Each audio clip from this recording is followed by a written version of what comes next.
Fans of the show, thank you for joining us for the latest Foot Clinic podcast. We are joined today by host Tom, by regular guest Fitzy, and by new, exciting, my right back partner in the EAFC friendly team, Smithy. Smithy, how are you doing? Welcome to the show. How do you feel, my friend? I'm feeling good. Thank you very much for finally getting me on. Yeah, I think it's been long overdue, but I'm excited and I'm happy to be here. good man, good. So I understand that you've had some really positive experiences this week. What we're going to talk about later with the European Super League and things like that. A lot of people saying you had game of the week. Do you feel after your first game confident in yourself, or do you think that maybe it was a bit of nerves both side kind of thing? I was definitely nervous going into it because I played against Old Gamer, Yeah, and Steve. I only know him like through obviously clubs, but he's only Yeah. controlling one player, so I don't know how he is controlling the 411. Um, and Well, I've seen I'm him almost control one, so he plays in front of me.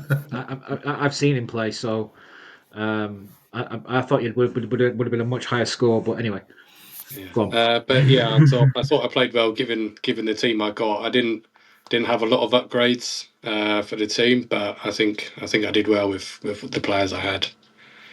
I think you did really well, mate. I thought you smashed it, and some exciting players to come as well in the some of the flashbacks that are coming, some of the flashbacks that are out. You're going to have yourself a hell of a team. So for the friends of the show, Smithy, which team is it you're repping? So I got Galatasaray. Yeah, Yeah, yeah. So collectively here today, we have the representatives of Sporting Lisbon, FC Porto, Galatasaray, and Bergamo Calcio.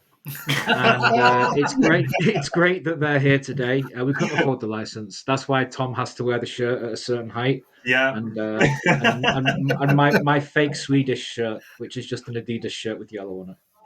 Right, jumping into the show. So I know one of the hot topics that everybody seems to be talking about is foot at the moment. Everybody's talking about how terrible it is, or how good it is, or how dead it is, or any number of things. Right now, it seems that there is what appears to be an annual lull in the game. Chewboy, I don't know if you saw his posts, pointed out that for the last 3 years, this has been declared the dead period Mm. for FC26 or FC in general.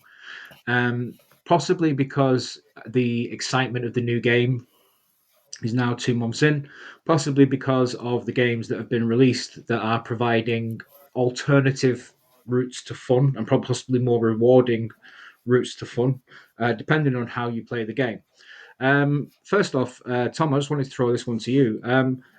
You were talking earlier about the game before we went on air, and you were talking about how you felt about the game and that you didn't know because they keep changing it every 4 fucking weeks, Yeah. 4 days. Sorry. So, what do you mean by that? So we're 9 weeks, 10 weeks in now. I think we just had Team of the Yeah, Week 10 last night. So yeah, effectively 9.5 weeks if you don't count the pre-order, early access. I think we've had something stupid, and correct me if I'm wrong. It's like 16 mini patches to the point where, like, if you load in, there's a few changes that they have made.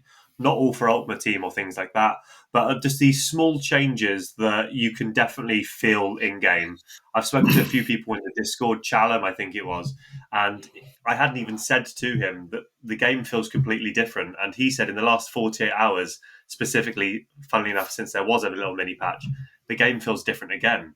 And it feels like every 3 or 4 days you're relearning the game and just evaluating your team and changing your tactics and things like that. In the latest patch I've seen, and I spoke to Ryan earlier about how through balls right down the middle of the pitch seem to be a new thing now. Whereas before, your defense would be quite compact and tight. All of a sudden, it feels like the game's wide open again. So it's really, really frustrating, especially if you're someone like yourself and me, Doc, who normally pride ourselves on defending. Just yeah, having to relearn the game is such an awful thing to do because it feels like we're playing a beta because they're changing the game so much that we haven't actually got an end product of a game. But I just want to throw that back to you guys. You've just heard from my thoughts. What are yours on the current state of the game? yeah. Smithy, what do you think? I'd love to hear what you have to say about it, um, mate. This week I've sort of stayed back from doing rivals, and I've like focused on doing evos in either rush or squad battles. So I've not really had, like, since the patch the other day, I've not had a lot of game time. But even my game against Jordan, I felt it was something different compared to the game I played against Old Gamer. So yeah, I'm positive and negative about the game at the moment. With you coming on the show now, obviously you've had.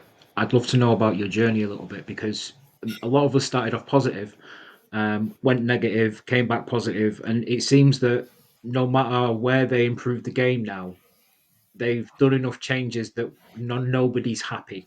It's they call it. It's like what they say, that a camel is a horse designed by a committee, and it kind of feels like we're dealing with a camel at the moment. Now, you started the game off. The first few weeks, was your experience like everybody else, just having a great time, enjoying it, accepting its faults and things like that? See, I was actually on the other side. I was not having a good time at all at the start. I couldn't win at all. Tim, it's his fault. Tim, this one, Harley Smith. It's his fault. He was in that Discord. He was complaining because he couldn't defend, and now we have what we have. Thanks, mate. Go on, tell us why you ruined the game.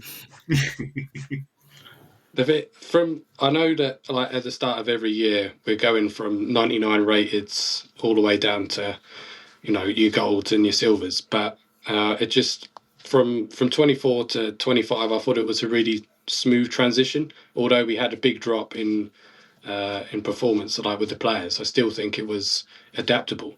But this year, like at the start, I fell straight to the bottom and I was awful. But as the patches have gone through, it's gone positive and then back to negative again. So when it was positive, what changes were you enjoying? Was it the increase to AI defending, or was it sort of being able to be more compact as a team and defend a bit more solidly?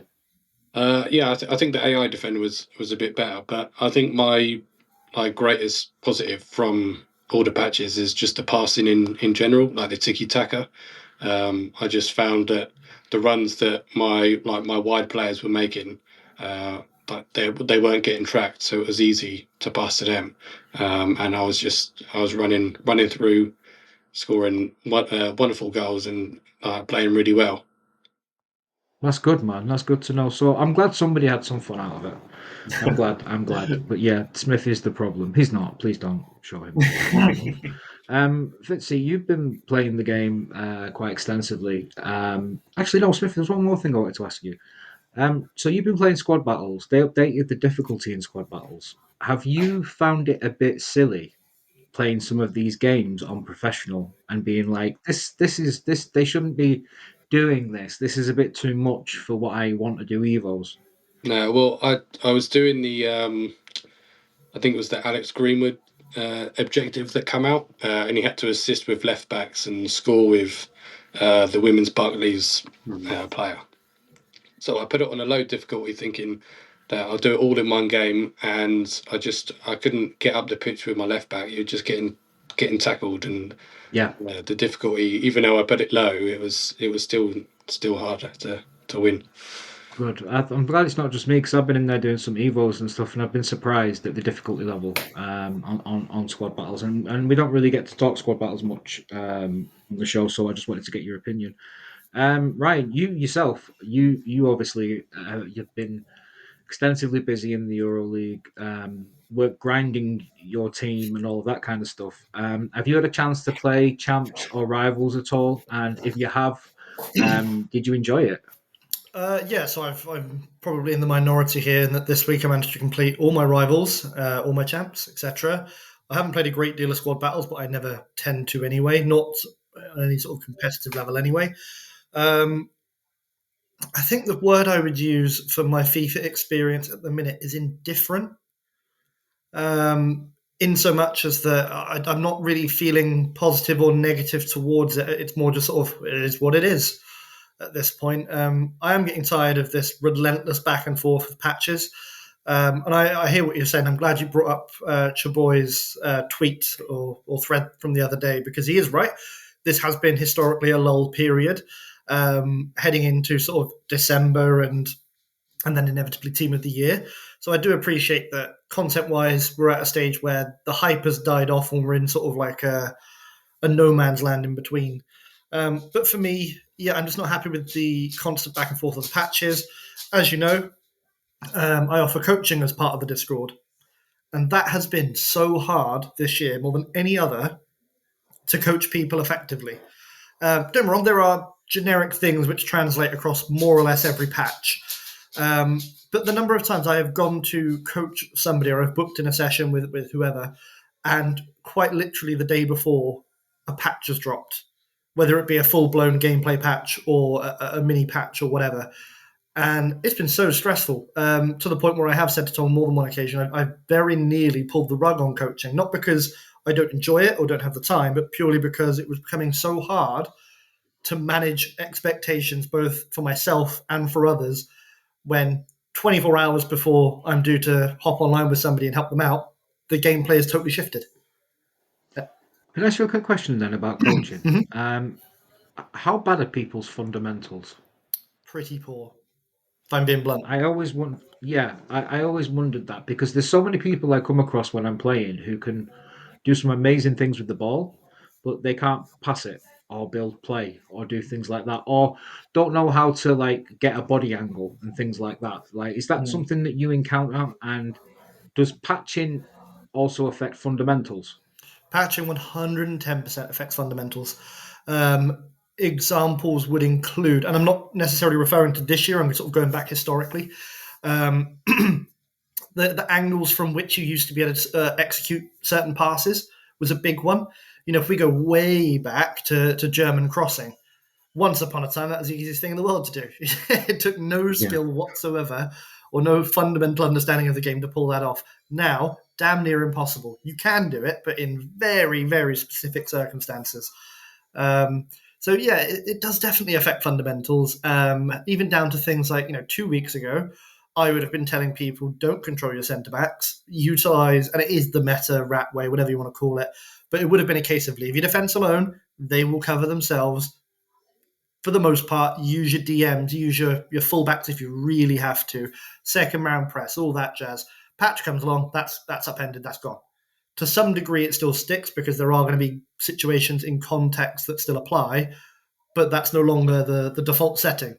And when that happens, 24 hours before you do jump online and coach somebody, I feel like pulling my hair out. Yeah, I can imagine. I can imagine. It must make things. It must make expectations difficult to manage, and it must make your success rate as an individual feel lower because you want to help people, but you can't help them as much as you'd like because the game doesn't allow it. Essentially. Yeah, to be honest, it stresses me out because I've got a certain standard. I set myself, and through clubs, etc., that my standards are ruthlessly high. Yes, they are. But I put that on myself too, and then it's very, very stressful, very frustrating. Then when I'm in a situation that is completely out of my control, and I've suddenly got to adjust, and it's like, shit, what do I do here? I've now got to not only figure this out, but figure this out and to some level, not master it, but get a very good understanding very quickly. But to be honest with you, even with saying that, you've touched on a really interesting point of fundamentals being sort of the key undertone to all of coaching. And actually, yeah, across all the sessions I've coached, there's been about 3 or 4 things that have come up in every single session without fail. There are nuances to all of those, but as a general rule, there's 2 or 3 things at least where I'm like, yeah, that person, and that person all have the same issue. Yeah, one of the ones I always find the most shocking is like I'll play a game and I'll make 12 tackles and I'll maybe win 8, and they'll make 44 tackles and win 8, and it's like, how does that work? Like, how are you making that many tackles and not being out of position? What, 36 times from missing? So I think for me, with the way the game's gone, is that I feel like the punishment for poor defending isn't quite what it was. Mm-hmm. And I feel like with the through ball situation that Tom was talking about earlier, even in squad battles, I was doing left trigger, both bumpers, like inventive through balls that were just going straight and then just curving at the end. And these weren't with special players. These weren't with like this wasn't Kvaratskhelia doing this kind of thing. These were just like Marita from midfield, 80, 81 rated Marita. So I think there could be a problem with that going forward. For myself with the game, I just I feel a little confused by it because I'm not really sure what it's trying to be at the moment. I don't know if it wants to be a football simulator. I don't know if it wants to be an arcade game. It's neither right now. For me, it's fun to defend because it's challenging, but attacking is becoming harder because the creativity that you can do, the room for creativity has gotten a lot smaller because the defense has become more narrow, and with the two CDM block, it's very difficult to move people around if they're not controlling their CDM. If they're controlling their CDM, you can just ping it around them and just laugh at them all day. But if they're adaptable, I find that to be a huge problem. What do you think, Ryan? Yeah, I was just going to throw it out there that is it fair to say, and you can all throw your 2 pence in on this. This year, EA have engaged with the community more than ever, for better or for worse. I'm beginning to get into the mindset of the idea that this would be a community-led game. That experiment seems to have failed. Could be wrong. It could, have a turnaround. I know last year we had a really bad patch, and we suddenly had a really positive one off the back of a really bad financial report from EA. Make of that what you will. But I'm starting to get towards the opinion of actually this community doesn't know what it wants. It's part of the problem and quite a significant part of the problem. And actually, by trying to cater to everyone, we're catering to no one. And the expression of if you're everyone's cup of tea, you become a mug. Yeah, yeah, Springs to yeah. mind. It's exactly what it feels like. Tom, what's your feelings on that? Yeah, I kind of just echo that sentiment of what Ryan was saying there. They're trying to cater to way too many people, and they're listening to the majority of people. And, not to sound big headed, I think we're all very good players here. And I would argue that we're all above average compared to the rest of the community. When you look at, say, people who try to play in champs, if you actually know what the average outcome of people who play, it's about 5 to 6 wins at max. Yeah, Obviously you can kick yourself when you've got a bad week, but if 5 or 6 wins is champs is the average, then you could argue there's a lot of the game that they don't know about or don't know how to utilize certain things. Like we've spoken about triggered runs that you do, or the specific incisive passes, or tracking with your CDMs, or as Ryan's just alluded to, playing with your centre backs. There's a lot of the game that obviously these people aren't using, because if they were, they'd have the higher finishers. I don't feel like it's gone from one end to the other. They used to just listen to pro players, and it used to just be lots of broken mechanics in terms of like your Travellas, say. There was always pros just, even at events, shamelessly Travellering from up 35, 40 yards. To now we've gone La to Croqueta. La Croquetas even, which are actually still quite good.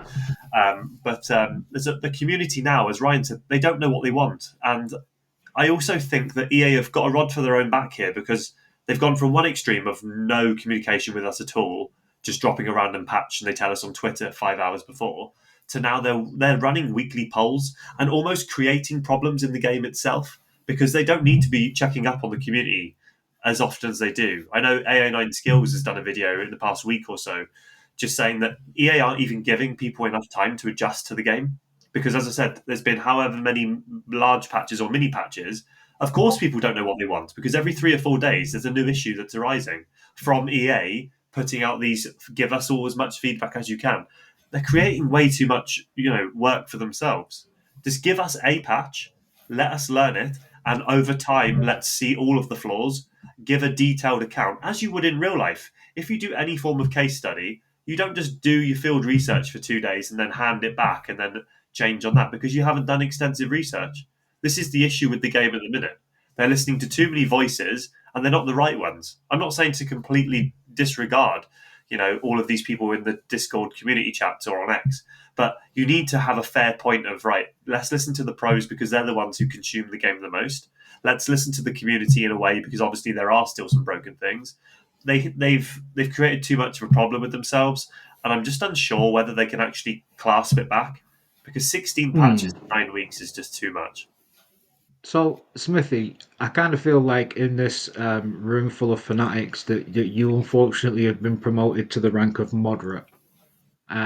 So, as somebody kind of in the middle of all of this, from like, from your content creators, coaches, Discord and competition runners, how do you feel like in terms of the patches? Do you notice how many patches come in, or do you just sort of press A when that comes up on the screen and go into the game? Yeah, I just skip past it. I don't Yeah, really read into it, and I think that might be one of my flaws as well. I just sort of skip past it and then just play how I play, yeah. which is different to some people. Obviously, some people will actually read it and say, "Okay, I can't do this, can't do that," and they try and change how they play for how the game is supposed to be played. But yeah, just echoing on what Tom said about the 16 patches in 9 weeks is ridiculous. Um, I think they're as both of them said. I think they're trying to cater to too many people, and it's pleasing some people on one patch, and then when they change it to how other people want it, then the first lot of people are upset, and you can't please everyone. No, you can't please everyone, and unfortunately, I, my perspective on this was um, a bit more nuanced, which was give people the game they don't know they want, um, which I think would have been the best way forward. Just give them a game, and every season, however long that season is, 8 weeks, 10 weeks, whatever it will be, just halfway through the season, patch the game, and then let it run for another half of the season, and then patch the game. Instead of doing these constant updates where it's patches on patches, and anyone who's done even a little bit of coding knows that when you start sandwiching things in, weird things begin to happen with the code. For example, the architecture of FIFA up to 23 was from FIFA 17. So all they'd done every year was patch on top of code that was already there, and that's why you couldn't get a result if somebody quit the game because it made the game not work. One of the EA employees came out and basically said that with the new engine, we've managed to get rid of it because we're starting from scratch. So I think that in one place they're trying to make up for bad history and not being interactive and things like that. The devil in me says that patches push packs. I think that when the game's patched and your players aren't doing well, you'll go and you might go to the store. I mean, I'll give you an example. So, say I've not been able to get my rivals done for 2 weeks, I might go and spend 20 quid in the store because I'll be like, oh, I've not been able to get my rivals done. I need to get some stuff in my club. There's 50 cards in this. I'll spend the 2,500 points, and off we go. And then I'll jump into the game and start playing the game, and I'll feel like all of a sudden these players that have been phenomenal for me, like Yamal, Kvaratskhelia, are suddenly not very good, and people like Smolarek and Prince are suddenly amazing. And it's almost like EA are trying to control the market through patches, which I don't really understand because the value of a tradable pack is nothing these days. And just to sort of talk about that, Haaland and the lengthy example from a couple of years ago, where suddenly he went from being the best striker in the game to not one of the best strikers in the game. And talking about lengthy strikers, Tom, have you come up against bigger strikers lately and sort of people using more physical forwards? Because I certainly have. I've seen Haaland appear in more teams than I've seen him in recent weeks, particularly just bursting through the middle of my defence on a very simple through ball. Yeah, I think that's the case. I think they've really simplified the game in the sense of how to attack in some ways, but it's also really hard to defend. Like I alluded to that through ball down the middle before. If you've got a Haaland running full pelt on a through ball, you're not stopping that guy. You know, with his latest cards that he's got, he's got like 90 odd pace, six Yeah. foot five, low driven plus, I think it is on one of his cards. You're not going to stop that card. You know, we've gone from and there still are loads in the higher divisions of rivals or the higher elos of champs. You mainly still face, you know, your cornerstones. I think it is Claudia Pina I can't stand her, as everybody else can't either. But yeah, you are starting to see those kind of players like your Haalands, not your Lukakus, who are also the same kind of beefy strikers, because they don't have that kind of explosive traits that Haaland No. does. Haaland's very unique in that way, isn't he? Yeah. So yeah, it's a very specific, kind of few cards that are being used in squads at the minute. But one of the things that I have seen lately is one of the leaks for the new match day icons, and that kind of marries up with what you're saying about Haaland running through as well, is that they're releasing one with Cannavaro, who is a fantastic defender. I think he was 1 million coins in October. Now we're at the end of November. I think he's 500,000. They've also got Drogba. That's the striker who I was just thinking of. He's a card that's going to be coming on to a lot of people's squads lately. I know that's going to be music to Smithy's ears as a Galatasaray P&P team to have, the prospect of having a Snyder and a Drogba, as his front two would be incredible. But yeah, we're seeing lots of different cards, which is what we want. We want teams to be unique, because I'm tired of facing 4-4-1-1s or 4-5-1 flats of Mal, Reinders, Pina, Haaland, all of these cards. So I'm all for changing, the squads and keeping it fresh. I was kind of looking back and thinking about what you and Ryan were saying earlier of people's thoughts on the games and how we are now 9 to 10 weeks in. It's almost like, do you know when you've made a purchase of anything in life and you kind of disregard any flaws that it has because it's new and it's shiny and, you want it to be as good as it can be? But now that we're 9 or 10 weeks in, that glow, that shininess of that new game is definitely wearing off. And people are becoming more awake to the issues that the game actually has, which is why we're seeing so many patches. But feel free to add to that. Yeah, no, I feel like I've bought a bad knockoff, like of a Gucci bag. And at the beginning, it looked absolutely perfect. It looked exactly like the Gucci bag did. And now it's that you can tell it's not real. Like the 100%. glue's coming off, the handle's made of wood. It's like none of it's good. But we can talk about negatives. There have been some positives in the Yeah. game, particularly in terms of an evolution in formations, a little bit of a change in how people have been approaching the game. We've seen changes in depth, people becoming a bit more aggressive, people becoming a bit more forward footed. We've seen some incredible Evos that have been coming out, some of them very expensive, but also, can you put a price on your past and present team? When it comes to people like centre backs, you can't. If I had the option of buying 100k centre back for my team, I'd buy them. Yeah. So that Evo for me was certainly worth the money. I think also we've had fantastic tournaments that have come up. The Gauntlet has been a very, very good idea, whether you're participating or you're not. I think the Silver League is a fantastic thing, except I wish they had a Silver League for non-icons. Yeah, 100%. Because I haven't completed any of them. Just because it's just so time consuming to get them done and get other things done, and FC can take up a lot of time. I just wanted to ask you, Smithy, like, sort of in the last couple of weeks, what have been the major positives for yourself, like in terms of the game? Like, has there been any moments when you felt like, oh yeah, this is really coming together and having a lot of fun? Have there been moments when you've won games and felt like, I can't believe I came out of that? Yeah, I think just what you said about the Evos. I think they've brought out some good ones recently, especially the ones that increase the stats but not the overall.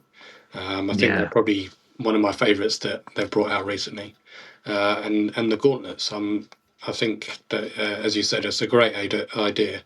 The fact that you can only use like with people that like are doing past and present teams, they can use that, and then they could use a main team with it, and it's not all like, oh no, I've only got 11 players plus the bench to go through it. They've got loads of different options to use players. Yeah, and have you found that like impacting even things like SBCs and things where you're looking at players and thinking, I could put them in this, but they're about 14.5 grand on the market, and I know that's the rate, but I'd have to buy them for the gauntlet. And have you found yourself in those situations? Yeah, I think that Troy Parrott that came out, the man of the match, whatever it was. I think that Yeah, was. I think if it was any other game, I would have looked at it and probably would have just said, no, I'll leave it. He hasn't played for any of the teams I support or the Galatasaray team that I'm running at the moment. So I'd have left it. But with the gauntlet, I might do it because it's cheap and affordable. I think I'll get it done at some point before he expires. And there's something about like 40 odd K in fodder from inside your club. It feels so much less than say 17K on I forget his name, Gyökeres, for example.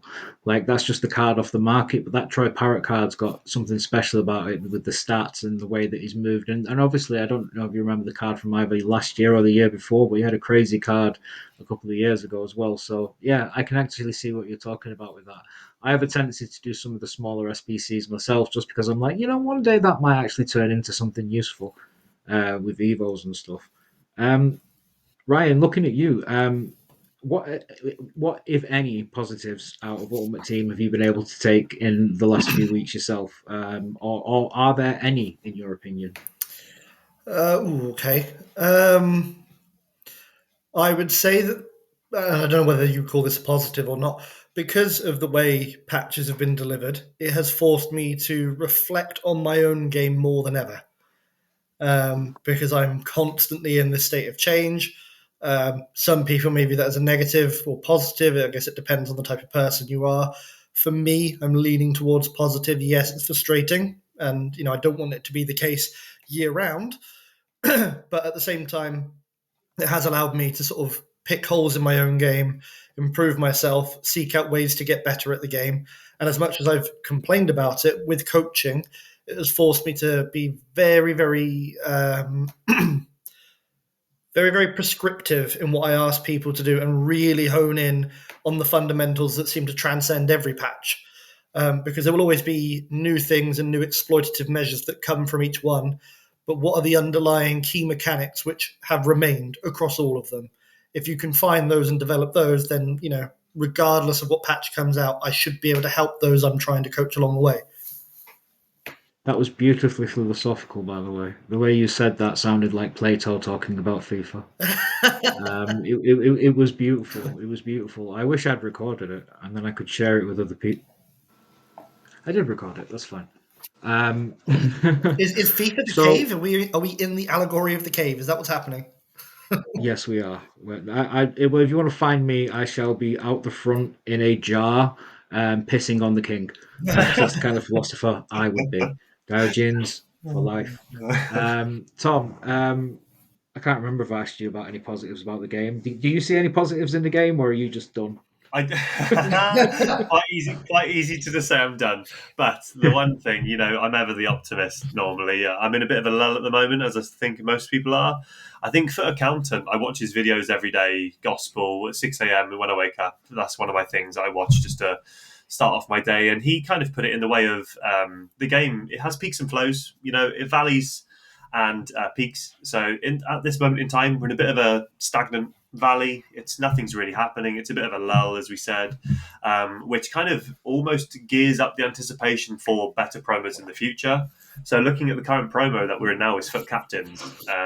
Again, I really like this promo. I think this is actually a really underrated one, which a lot of people might not agree with. I love the way. Why do you think that? I really like the chemistry system that they've got. They didn't actually make any fuss about this at all. People just found out when the actual promo came out. They didn't mention that there was extra chemistry. I think if it's to do with your nation, you actually get +2 more. So if you say you have, who was it? It was Ben Davies, the centre-back for Tottenham. If you then link him with another, say, Premier League Welshman, so Daniel James per se, it gives them like almost a triple link. So it's a really good way of building squads. And they found a few more of those. What was the other one they had? Was it Cornerstones? They've had 3 total. So they've had Cornerstones, which is double league, World Tour double nation, and now this captain one is triple nation. 100%. And this is what I'm saying. They are helping us in ways to build more unique teams. Okay, so it's not for a lack of EA trying to diverse the game. As many times as they patch it to make it be played in a certain way, in terms of squad building, they're giving us so many more options. I've got a Libertadores Arturo Vidal, which is so hard to link because he's not only Chilean, he's also in a league where you can't buy a manager league for. So I've actually managed to get him on full chem, which is, I know, one of the flaws. But then again, with the way that the new game works, you're able to have these more unique cards play for you. Moving on to the new one that we've got this Friday, FC Pro. Again, I think this is just a filler promo to get us to help EA boost their numbers, because obviously, as we're aware, all of the players are linked to a professional player who will be playing in a tournament on a weekend, over 4 or 5 weekends, actually, isn't it? Every Monday, it might be. Every Monday night, I think it is, that new players come. So not only is it to boost their ratings and their viewership, it's another way of controlling the market, because you've got And making money. And making money, of course, which is from advertising. their main goal. Yeah, absolutely. Yeah. It's a way of controlling the market. You've got, say, 4 of the cards play on one Monday, then the next 4 play on this. So it's a way of investing and people making loads of money, but obviously losing some. The majority losing some, for that matter.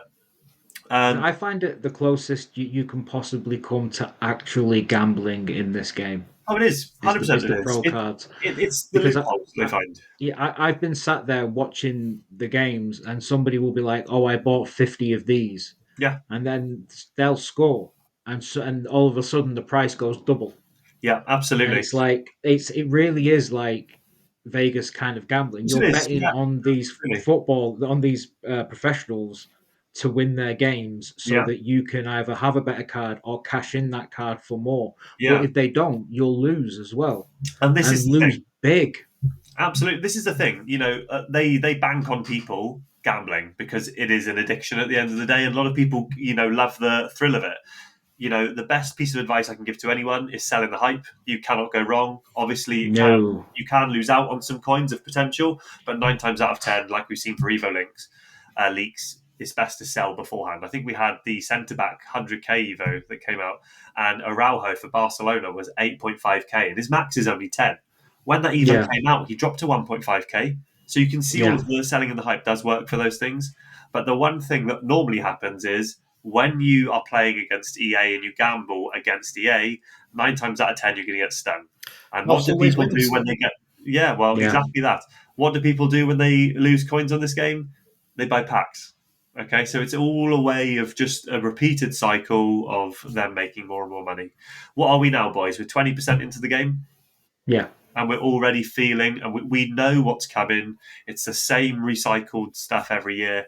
But as we're looking at positives, I'll give it to EA. They're giving us more opportunities to build fun squads. It's just a shame that the gameplay is the way it is in. I'm finding myself for the first time ever, and it might be because I saved the FIFA points from the pre-order, the season pass for me, it's just not it at the moment. I know that people have different opinions on it.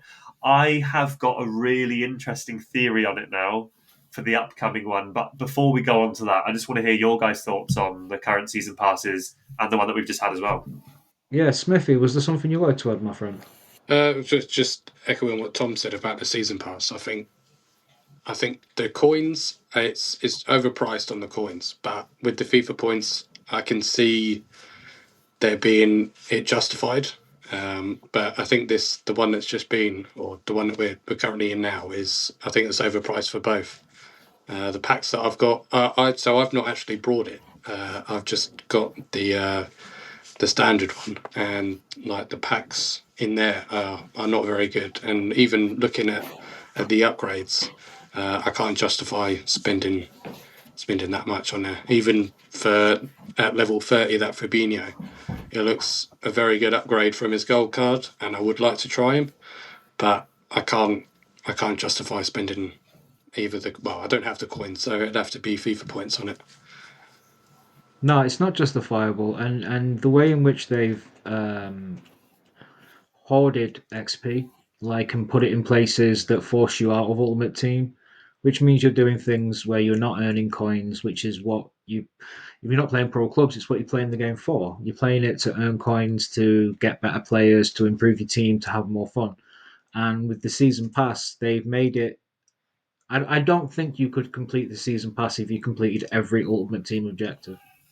I'd be surprised if you could. I imagine that you'd probably have to go and do some other objectives in different areas because it just feels so snide. Like when you start off and it's like, oh, here's 150 SP for completing 10 games, here's 150 for 20 games. And you find yourself in a situation where you essentially get yourself into a panic. I think I was talking to you, Tom, about like it's 1,000 FIFA points for the pack, and then they put something in the store, but I can't remember what it was. Yeah, so I think that they withhold objectives and XP to get you to kind of think, I've got 10 days until this new season's coming out, and I really want, say, that Rodrigo card, or say I want the Inter Milan left back, Carlos Augusto, or that Fabinho card, as Smithy has just said. And everybody on Twitter are going, hang on, I'm only on level 12 and there's 40 levels here. How the hell am I in 10 days going to go from level 12 to level 40? And you're just scratching your head going, well, the XP must be coming from somewhere, so how do I get it? And then very sneakily, EA know exactly what they're doing. They release, what is it, a 2 times repeatable 1,500 SP season progress pack in the store. So effectively 3,000 XP. And Which it's roughly about 14 quid. 14 quid just to get you up some levels. So again, like Smithy said, it's not even worth it this season. If you ever want a rule of thumb on FIFA points, just knock a third off the number of points, and that'll tell you how much it is in cash, because they mislead you with the way they do things. 100%. I mean, last night I think I earned 14,000 XP, and none of it was on Ultimate Team. It's crazy. Manager crazy. Mode, manager live start, manager objectives, the be a pro objective. I literally had a multi guide from FUTWiz that was like 20,000 XP in like 6 hours, and I got most of it done from the side of the management. When it came to Ultimate Team, it was just there was too much to do. I just couldn't do it. I don't know how you feel about not only XP being outside of Ultimate Team, but the crap they're giving us as well. Yeah. Like these manager live start points. I know I've said this about pro clubs in the past because I didn't play it, and I'd say who cares?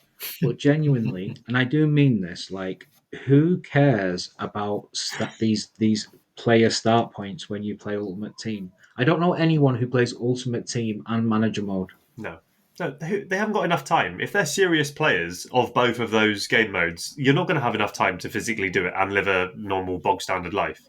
I think I leveled up today and I was just like, oh, okay, I can see that I've got the season pass and I've got 2 more things. Hopefully it's a pack or hopefully it's an Evo or something. And I looked and I'd unlocked Gareth Bale, Cannavaro and some other icon to be in a manager mode if I want to use their face. And I'm thinking, hang on, people are paying on Ultimate Team for their either coins or their real life money. That is an Ultimate Team currency that they're then making us use in other game modes. And that sounds like a big change because I've had a couple of debates on Twitter with people about it giving you things for pro clubs. Call me biased, but because I use pro clubs, I didn't see as much of a problem. But now the shoe's on the other foot and they're pushing other game modes which are definitely dead. I don't think I've ever met someone who plays Manager Live mode. And expecting you to pay 500,000 coins or 1,000 FIFA points for that is just an absolute waste of time and money. I'm all for them pushing other game modes, but know your audience. Do you know what I mean? They don't know us at all. For someone who is listening to us, they really are out of touch. But that kind of brings me on to like the new season pass. And I'm very optimistic about this one because this is the first time where we're going to have a season pass where people can't use saved up FIFA points. So I think that they're going to go into this one now as a pre-team of the year kind of season where we're going to go, right, let's show them why they need to spend some money. I think that the new season pass is the day before Black Friday as well. So they're going to be doing whatever they can to get more points and our real money spent on the game. So I am anticipating something massive for these next month or two before Team of the Year. I think we're going to see probably another 40 levels, higher packs. We're going to see a change in power curve, probably a couple more playstyle pluses. And if correct me if I'm wrong, it's on another World Cup now, isn't it? I think we're seeing a lot more Italians, I I Netherlands as think well. that I think we could possibly have two. I wouldn't be surprised if it's two because you've got 74 when Germany win it Yeah, and they beat the Netherlands in the final, and then you've got 78 where I think Argentina with Mario Kempes beats the Netherlands in the final as well. So they've gone with the German players this time round. So you could have the 74, 78 World Cups put together and yeah. kind of make it like a Dutch Argentinian spectacular. Yeah, well, I've seen Mateus is apparently one that could be coming because he was one of the players of the tournament or something. Dalglish, I don't know what link that's got to do with it, but Dalglish, Johan Cruyff, I think those are the main three that I've seen. But I yes, think Scotland played in the 78 World Cup. well, there we are. That will probably be it, especially after what's happened with Scotland the other day as well. So it would make sense to kind of go with that. But again, what are your thoughts for the upcoming season pass? Do you feel positive towards it? Have you got any optimism? But Ryan, I'm kind of looking over at you because we discussed the season pass quite regularly throughout the week. What are your thoughts on the upcoming one next Thursday before Black Friday? Again, probably indifference because I think this one's been so poor.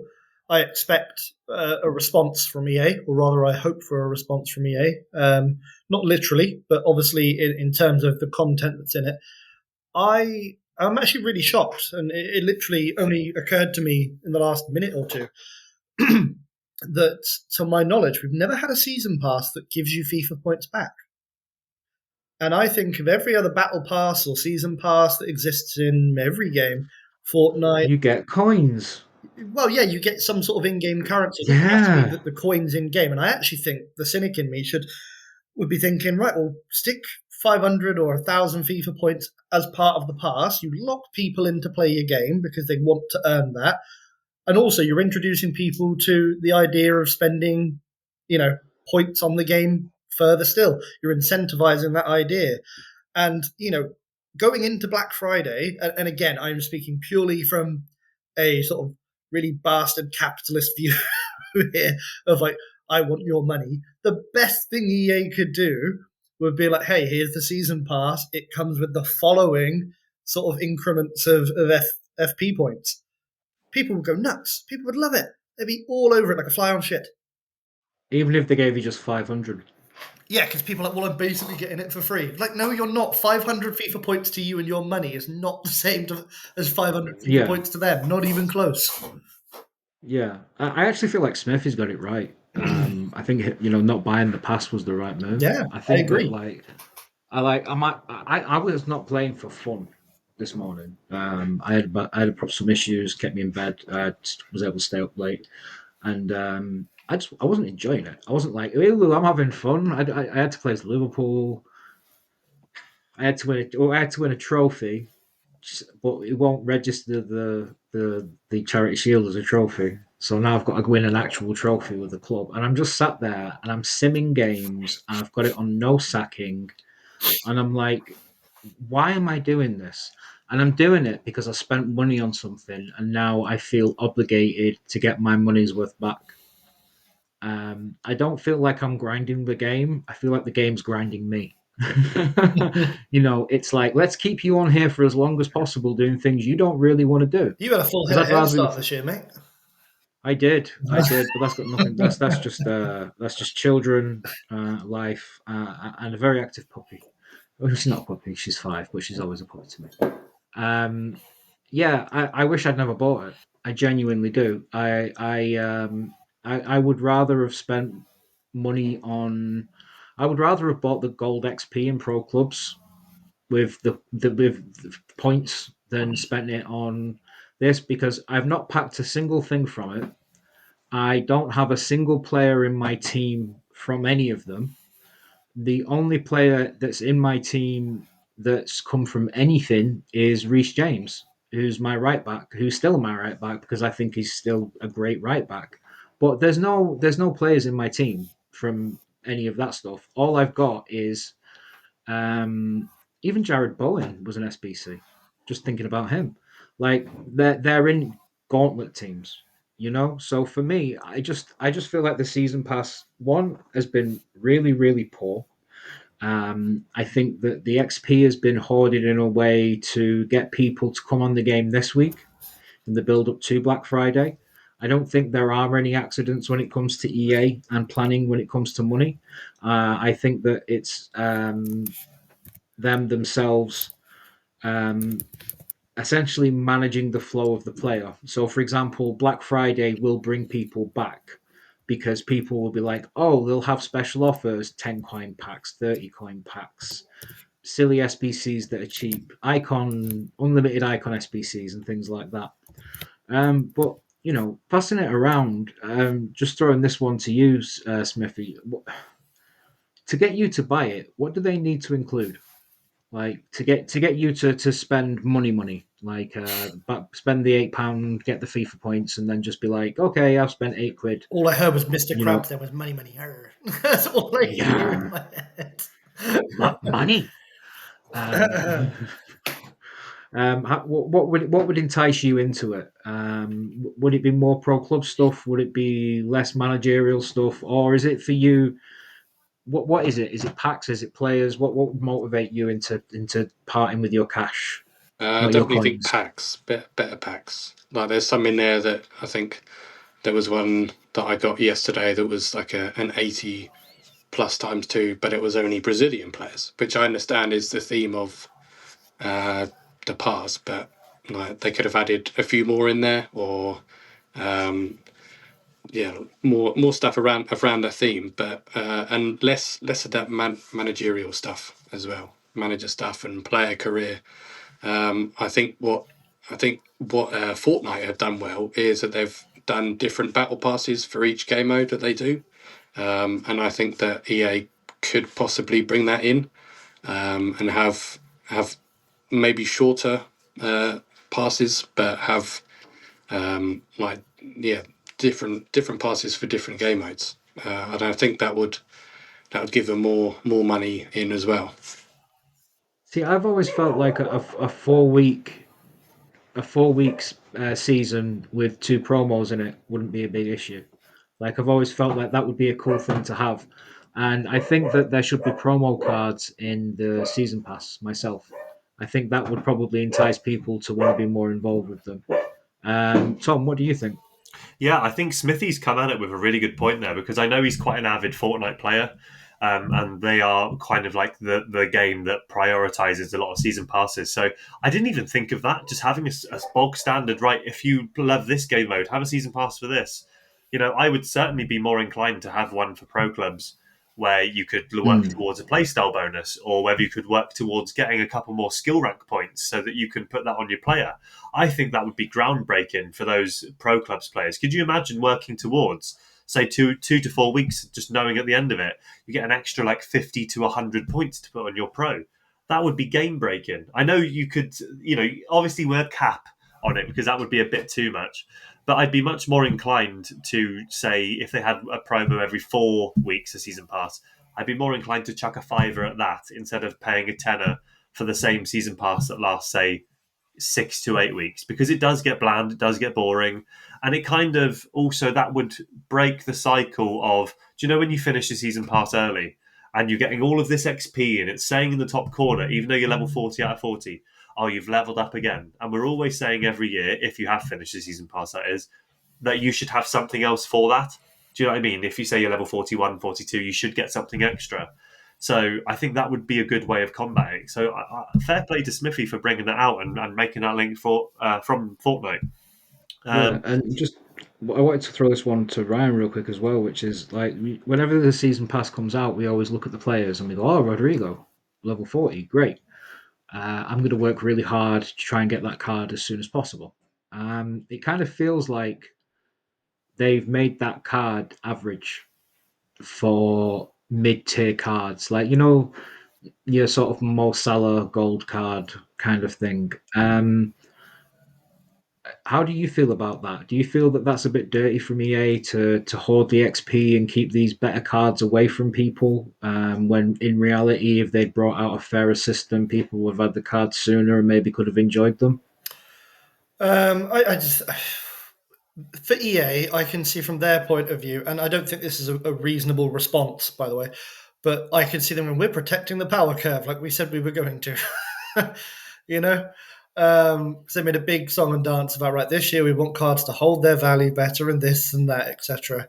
So I think that might be part of their response as part of this, and I don't think that's reasonable or even fair. But it does feel like they've hoarded. Of course they have. Let's be real. This is a company that has nickel and dimed us for well over a decade now. Are we really that naive that we don't think that's what's going on? And the reality is, at this point, it's not a case of that we're not aware of it. It's most of the community are aware of it and just don't care anyway. That's the reality. It's not a case of we don't know what we're dealing. We know what EA do. We know what they're like. People will buy anyway. That is the Well, I think cold hard truth. you brought up something that doesn't really exist. What is the EA community? It's football. It's the widest spread sport in the world. It's the most popular sport in the world, which means that the people that are going to be playing the game are going to be incredibly diverse. So you're going to have intellect levels that are going to vary massively from people who have low intellect, who maybe don't have a good understanding of football, through to people who are professional coaches. I think about Barrow and the way that he moves, like he plays like it's the real game, and he does coaching. Um, do you think that calling it a community is a bit weird? I always think of it more of a broad church. Like there's many different sects within the faith of FIFA, Mm. and they all range from people who just play the game at the start, people who play just a team of the year, people who play all year, people who are fanatical, people who, a bit like Smithy, who just go with the flow and adapt to the game as they play. People like myself who read the patch notes. It's such a broad community. Do you think that when they reached out, they should have been more selective in who they spoke to? I think it's more to do with just the verbiage around it. I think the idea, actually, now that you've said it, is the EA community doesn't exist. It's a myth. Yeah, It is a misnomer and a wrongly used name for what is, in fact, just a fancy word for consumer. We are EA yeah, consumers. It is no more, no less than that. And the idea that there is this community behind it en masse as a singular hive mind collective is so far from the truth. And that's been borne out by this game alone, because none of us can agree what a good game looks like. And that is just proof of that. yeah. No, I would agree with you, Tom. You've added a lot of things in the notes, and I'd really want to go through them bit by bit with you. So, I mean, one of the things that you were speaking about was bringing back individual,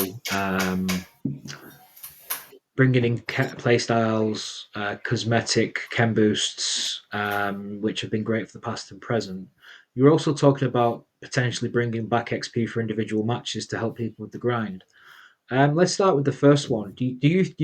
As somebody, obviously, we've all got past and present teams. Do you think that including more playstyle pluses, sorry, in the pass, is something that is going to be essential going forward to entice you into buying it? Force of habit from trying to be professional and being quiet when it's someone else's turn. What else can I say? No, to get me to get that season pass, it's got to include better quality players that go with the curve. I'd love to see quite a few more playstyle plus evolutions. We've seen a lot more of those. Like, I think it was today I unlocked left wing or right wing roles plus, and that is great for some players. But I'm looking for that next part of the journey where we have a better power curve. I'd really like to see more evolutions, better packs, better players that you can actually grind towards at your own pace. And I know full well, as we mentioned previously, that they, withhold XP to make you buy the packs. But I don't know if you remember, I think it was one summer, it might have been last year or the year before, where you would actually play the game and get 30, 40, 50 XP per win, or even like Yeah, less XP. And I think it rewards those who just play the game, and it kind of adds that extra bit of purpose to go, right, I'm going to stay in this game because although it's a small amount of XP, you might be that 20, 30, 40, 50 XP off from getting that next pack or player. So that would be a way of keeping me in the loop of the game. And talking about Playstyle Pluses, I know that we've had quite a lot more leaks that go with the new power curve. I think we've literally had one in the last 10 minutes of a new one that's come out. And all of a sudden, Marmouche is now trending on Footbin and all these pages because we're getting a low-driven plus Playstyle Plus evolution for max 84 rated cards, which is just going to be another groundbreaking thing because why not just give out more people low driven? We've just had Claudia Pina. We're still getting terrorized by her. So let's allow people to score it with other players. It's just absolutely Low-driven ridiculous. nerf coming soon. Well, that's the thing, isn't it? It's going to be one of those where it's It's really such good a to simple suit. shot to pull off as Oh, well. it is. It's just a double tap. And by the way, if you're not using finesse double tap low drivens, you're playing the game wrong because they're absolutely Yeah, broken. they're so smooth. But going The on to the small whole smooth. community as well, I agree there isn't one. There's many pockets, there's many segments, there's many communities like us. We've Yeah. made the game our own. As we said, I think we're up to nearly 90 odd members in the Discord now, which is at all time high. But I think that each of these communities serve a different purpose. You could have your pro clubs, you could have your grinders, you could have your traders. It's a very lonely place, I think. FC. If we didn't have this Discord, I would not be playing this game, and I'll put that to you guys in a minute as well. I feel like there are no communities, and those who maybe aren't part of one are very aggressive in the way that they just share their points as a matter of fact. It's a very strange community. It's a very aggressive one in the sense of they would rather you lose or not get your wins than anybody benefit from it. They'd rather back out, which is again why I'm happy that they've changed the engine of the game to give you the wins. But it's a victim mentality, and I just want to get your thoughts on that as well. Smithy, what do you think? Yeah, I definitely think that.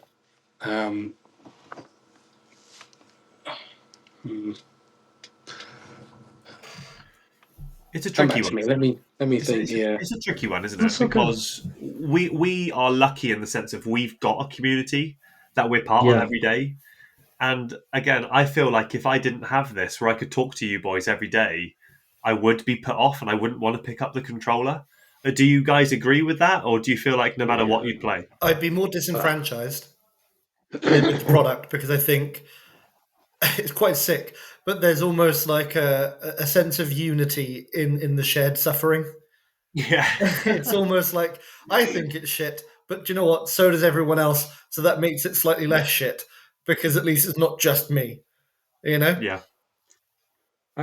I think that when people content create in anything, they do it because they want to reach out to like-minded people to talk about something they're passionate about. And a lot of so for me, I live in a small village. It's not like I can just go and talk to my neighbour about FC. So even though I've got like thousands of followers, I can put a post out and people won't talk back to me. Now I can go into a Discord and put the same question out, and 15 people will get back to me because I'm in a room full of like-minded people. And I think that one of the things I've certainly discovered about being involved in the Discord is that my social media output has gone really, really low because I'm not posting things, I'm not posting conversations or ideas, I'm talking about them in the Discord. And I think that the Discord sort of not a safe place because I think the idea of a safe place is a bit redundant. I don't think anybody should be too safe or too scared. But it's certainly a place where your ideas may not be validated, but they will be tolerated. So long as they're not harmful to others. Like if you want to be a bit of a weirdo, that's okay. But as long as you're not hurting other people, you're entitled to your opinion, Ben. And however you may feel about that, Ben, is entirely up to you. We all know that you have a lot of hate for the Japanese ambassador, and we respect Japan greatly, and we'll be happy to hand him over to you at any point in the future. We'll tolerate that. To Don't come back, worry, we'll tolerate you. boo, Smithy. To come back to you, sort of talking community and engagement. You're really active on the Discord. You've made some amazing friends on there. Do you feel like it's the Discord and the events that the Discord has created from pro clubs through to the Euro Super League that keeps you engaged? Yeah, 100%. Without the Discord, I don't think I would be playing. I'd be being FIFA. Again, I've got a few friends, a couple of guys at work play it occasionally when they are off, and but it's not constant enough to warrant playing or buying the game every year. But with the Discord, it's as people have said many times, it is a virtual family. There's always someone active, and you can always talk to, whether that is FC, FIFA related, or if it's just general chit chat. But yeah, the clubs I've played in both the main team and the blitz side, and yeah, without the Discord, I wouldn't play this game. Yeah, I mean, I think I'd still play the game. I wouldn't have the level of enjoyment that I have in it. I would. I mean, I think I'm over FC'd at the moment, or certainly my partner would feel that way. 4 nights a week of pro clubs, podcast, past and present. She gets one night a week now. So things may be changing in that because she's like, and when's this going to end? And I'm like, a couple of seasons, maybe. I don't know. It's not. It's not. She's next door, so hopefully she's asleep. You're locked in now, mate. It's tough. I am. I taught her the phrase FIFA widow. Yeah. And she was like, yeah, I actually want to do. I'm really interested in doing a pod where we get partners on and have them like try and understand, like just ask them questions and like, do you understand why they play it? And they'll be like, we should have a bank of words like meta or custom tactics and flashcards and just see what they think that they mean. I know Tor would definitely get them all right.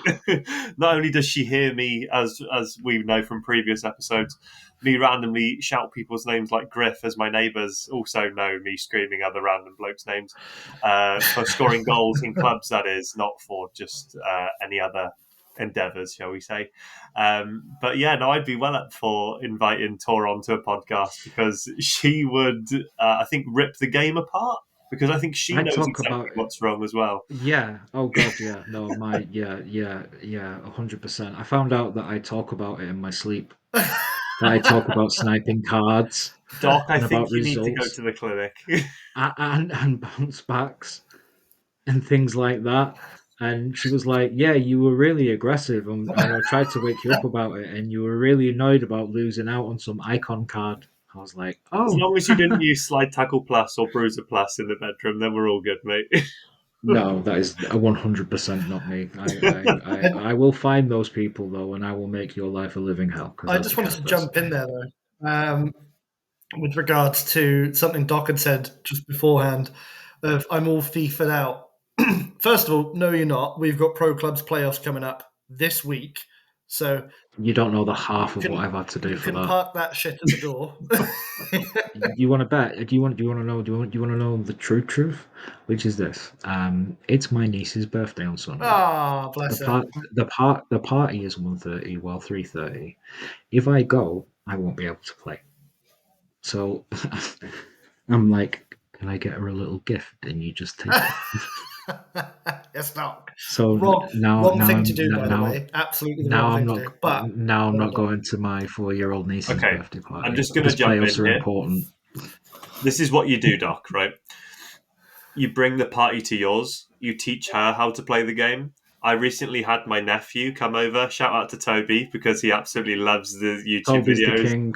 Toby is the king. And, I'm currently, whenever I see him, say like once a month and he comes around here, he has started playing FC around here because he just loves the setup that I've got around the house, playing as Man United, so that's the only bad side of it. But shout out to him, he's going to be playing my Squad Battles games in a couple of months' time, I think. I'm going to teach him the glorious game that is FC, whilst I benefit from it. But shout out to Toby. The child slave labour is fine. He doesn't know about it. It's fine. He's enjoying the game. Unicorns. If I had unicorns in the game, I could get her to play, but she's very much into her unicorns. There we are. Just play Mystery Ball. Just play, Sand is not the colour of sand. That's what she's into at the moment. So I got her a terrarium. Oh, because bless I you. tried to be like, like the educational uncle. Like, Yeah. this is a roach. Okay, never share needles. That kind of stuff. Important things you tell a 4-year-old. Because these public schools. I mean, I don't know what they're like, but from what I hear. Anyway, so we've all had a good gripe. We spent an hour bitching about how much we hate the game that we play every day for our entire lives, forever. And one of the things that is kept me in the game, that keeps me making sure my evolutions haven't expired, that makes me evo cards that I'm going to evo further down the line for when I change formation, and how I've got an 88 pace central midfielder on the way, and all of this kind of stuff, is the European past and present Super League, which has been a resounding success. Um, I am a part of it. I got to play my game against Jordan early in the week. It was nervy. I was going up against the PSG team. Thankfully, he didn't use any of their good players for some reason. I don't know why. I could have had Pacho, Mendes, and Marquinhos in defence, and he had some other people, and they couldn't handle Gyökeres. Fortunate enough to win 1-0, but also tried to keep a lot of things under wraps. Like, I just kept on hitting the ball long because I was like, I'm just going to let people think I just hit the ball long. And I won 1-0, and it was one of the best feelings I've had. It's probably the best feeling I've had in FC since probably FIFA 12. Like, seriously, probably in 13 years of playing the game, it was one of the best feelings I had. Now, obviously, people might be aware of the concepts, but Tom and Ryan, you guys are the kind of the engines behind it. Um, the concept is that there was a random selection of European teams. Everybody who was assigned a team gets to do a past and present of that team using FUT as the official source of what's right and what's wrong. Um, right amongst us, you have Galatasaray, Inter, Porto, and Sporting, and across the board, we have another 20 teams who compete against each other. We have had the completion of game week 1. It has been an astounding week, and the reason why we had to drag Smithy on this week is because he was involved in undoubtedly the game of the week. So, just to set the scene, so it was you against Steve, who goes by the gamer tag Old Gamer, but he's not that old. He's a year older than me. He just likes to pretend he's ancient, but he's not that old. I'm not old. I'm still young. I'm still with it. And then they changed what it was, and now I don't know what it is. Just a number. Smithy, you had game of the week. What was the score? What was the final score in that game? I believe it was 5-4. I think. Yeah. Ooh, 5-4. And then what was the ebb and flow of it? Was it like, did you come into the game? I didn't have a chance to watch it. So did you come into the game and was it early domination from you, or was it a back and forth, or was it like you went 3-0 up and then you got FIFA'd?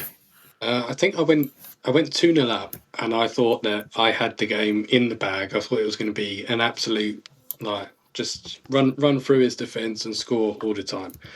And then I got too cocky, and then I think I conceded 2 before the half ended. And then the second half was again back and forth, and it was 4-4 So to like the 80 something minute, or late 70 minute. what's going through your, sorry man, just what's going through your head at half time? You're 2-0 up. You're already nervous coming into it. You've got the better team. People would say from the Galatasaray past and present that some of the players you've got access to versus him. People are probably expecting you to win. What's going through your head at half time? Is it like, I can't fuck this up? Yeah. Or is it more of a, I need to do this to be better? Which way does it fall? It was a bit of both. I thought, like, as I said, I started off 2-0 up, and I was really confident. And then when he got the 2 goals back, my confidence did drop a bit. But with how he was playing in the first half, I thought that I have to come away with a win here.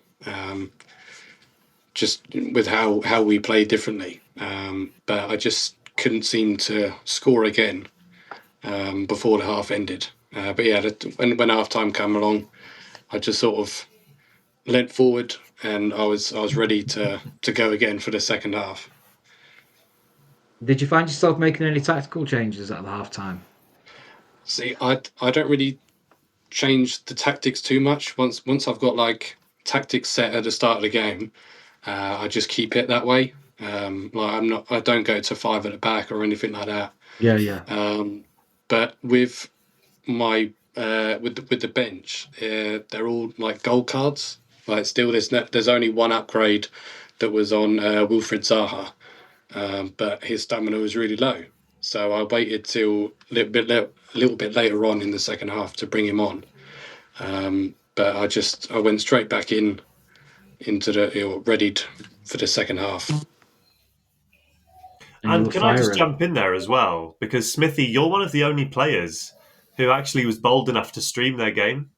And you had quite a few people from the Discord watching it live. And I would never be brave enough to broadcast mine because I'm already focused enough as it is.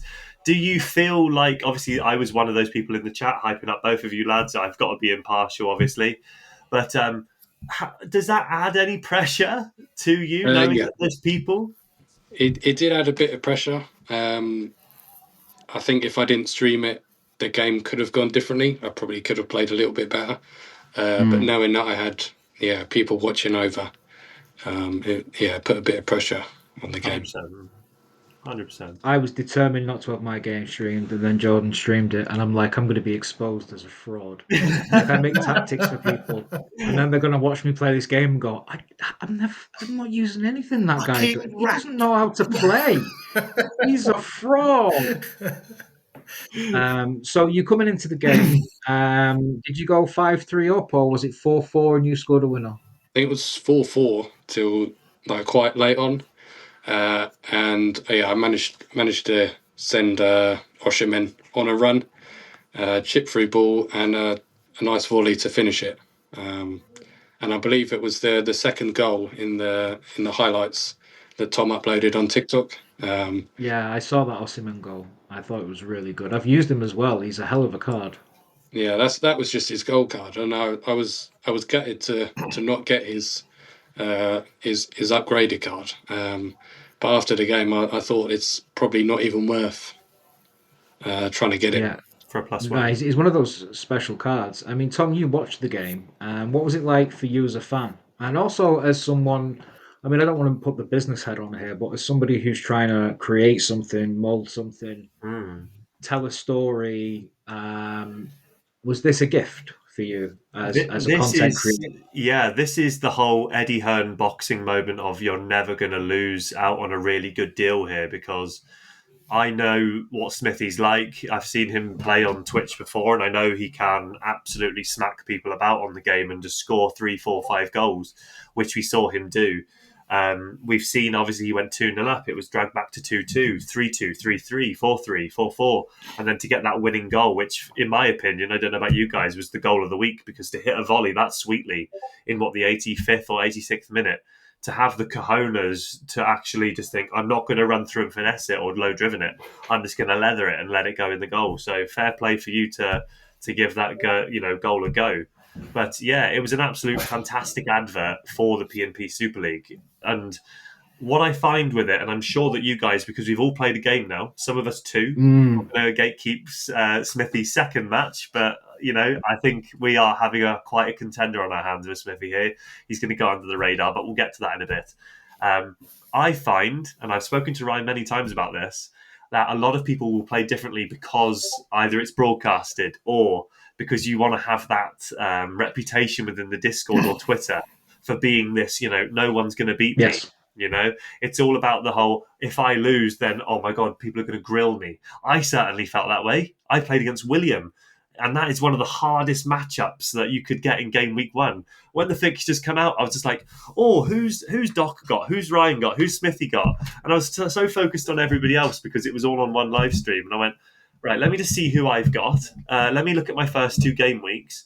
And I went, I've got 2 pot 1 players in the first 2 games. I'm thinking, I've been dealt the short score here. So, Yeah. Short game hard ones out of. See, I love how he's complaining, like, oh, I've got the really hard games. And it's like, no, you just get to play these people before they've been able to Evo cards. Yeah, but then But it's on the badge, isn't it? It's on the Bergamo Calcio badge. The snake. Yeah, it's FC Lombardia. You know, we're absolutely Quetzalcoatl over here. yeah. But you know, going back to it, what a great advert! Smithy So, scored. Smith, I Smithy's wanted game to had ask what, you, mate. 9 goals? Yeah, in your game was 6-3, wasn't it?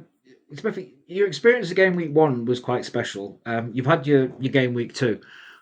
Without going into details about the game itself, but just talking about you. How did you feel going into that game, having one under your belt, having 3 points? Did you feel that it was a low pressure game for you, or did you feel that because of your result, because of people seeing you pull out a victory like that, that there was more pressure on you now people understood your game? Yeah, I was even more nervous than the first game, just because of the difference between the teams. Yeah, I thought that I thought that was going to be the loss, my first loss at the tournament. And in terms of your team, have you had any new players come in? Did you complete Gundogan in time to bring him into your team? I did, yeah. I got him done, and well, for the first week, I got the that captain's Morata as well. Yeah. I didn't back him. I think he was only 17k, and I thought, yeah, I'll buy him. I've got enough coins, so yeah, I got him in. And apart from the Oshiman goal, I think he was probably my best player. Yeah, they've looked to have made like a good passing Morata. Like I believe he's got. Does he have incisive? White, I think he does. I believe so. He did pull off some passes that would indicate that he did have it. No, it's always a weird one, Morata, because he's such a journeyman, but I don't understand why. He always seems to score goals. He's a bit like João Cancelo. Maybe he's a bit of a problem child.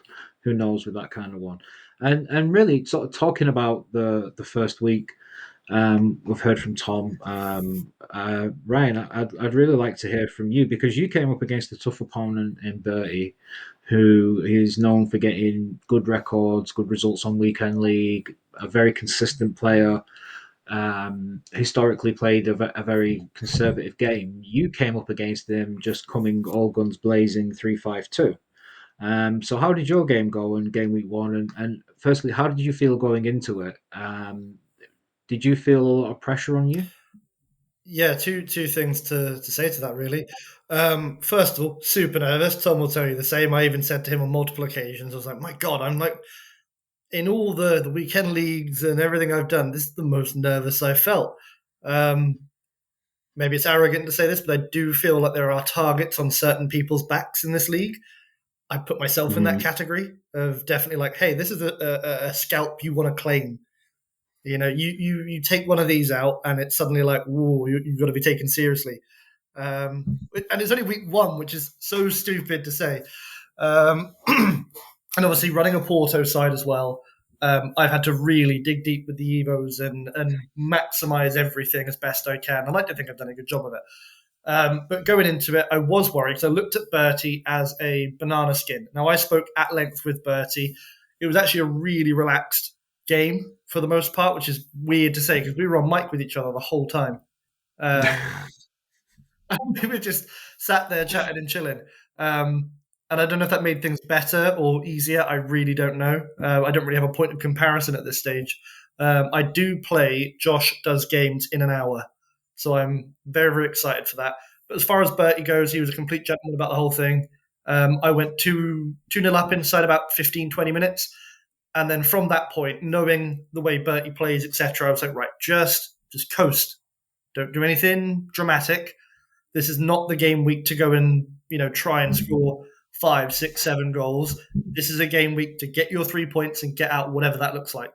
So to come away 3-0, I was really, really surprised. Not so much the winning, but I was surprised to come away from it as cleanly as I did. And I think having looked at Bertie's team this week, and he knows my thoughts on it because I've spoken to him about it, I was like, my God, thank God I didn't play that team. Because I think he the level of input required for this league. And he's gone from week 1 to week 2 and taken it so much more seriously. I am so glad I've got that game out of the way because I don't have to suffer that now. You see, you're also gentlemanly and nice, and And I've been doing some real devious shit. Like You screwed Jordan. I saw Jordan post videos, and I saw him using Cavani really muscularly, and I was like, oh, you're going to play one up front, and it's going to be Cavani. So I just need to stop him, and I stop you. Why would you post your goals so people can see you, how you play? Like, why would you do that? And then Ethan's been posting goals, and I play Ethan soon, maybe on Saturday. And I was just like, why would you post your goals? Why would you let me know how you play? Like, why would you post your team? Like, why would you let me know who's in your team? Why would you let me see your evos? Like, do you not think I'm going to go away and look at the stats and come back and be like, okay, this guy's got low agility, this guy's got this guy doesn't have aerial fortress. I'll use Rafinha from the left to cross into the box for Gyökeres. Like, I am trying to steal every advantage I can Breaking it that down has to a nothing to do with science. the game. Yeah, like when Jordan posted his team before the game, I was like, is that it? Like that's what I said to him before the game. I said, and then he was like, "I'm in comms," and I said, "I won't be talking to you because I won't be talking Oh, in game." cold. And then went like this, and then joined the chat and went, "Hi Jordan, I just wanted to give you deep respect and say, may the best man win. Goodbye." And then I put on, I think it was Doomsday by and there's a like a drum and bass track Doc taking called himself to this Doomsday by really dark Nero. place. Yeah, it's from the Borderlands 2. And I just listened to like that kind of music, like almost like dubstep throughout the game, and it just got me through it. But there was a point where he hit the crossbar, and if I hadn't have won the header, Cavani would have scored. And I got a bit twitchy after that I'm, because I was such a shithouse in the game.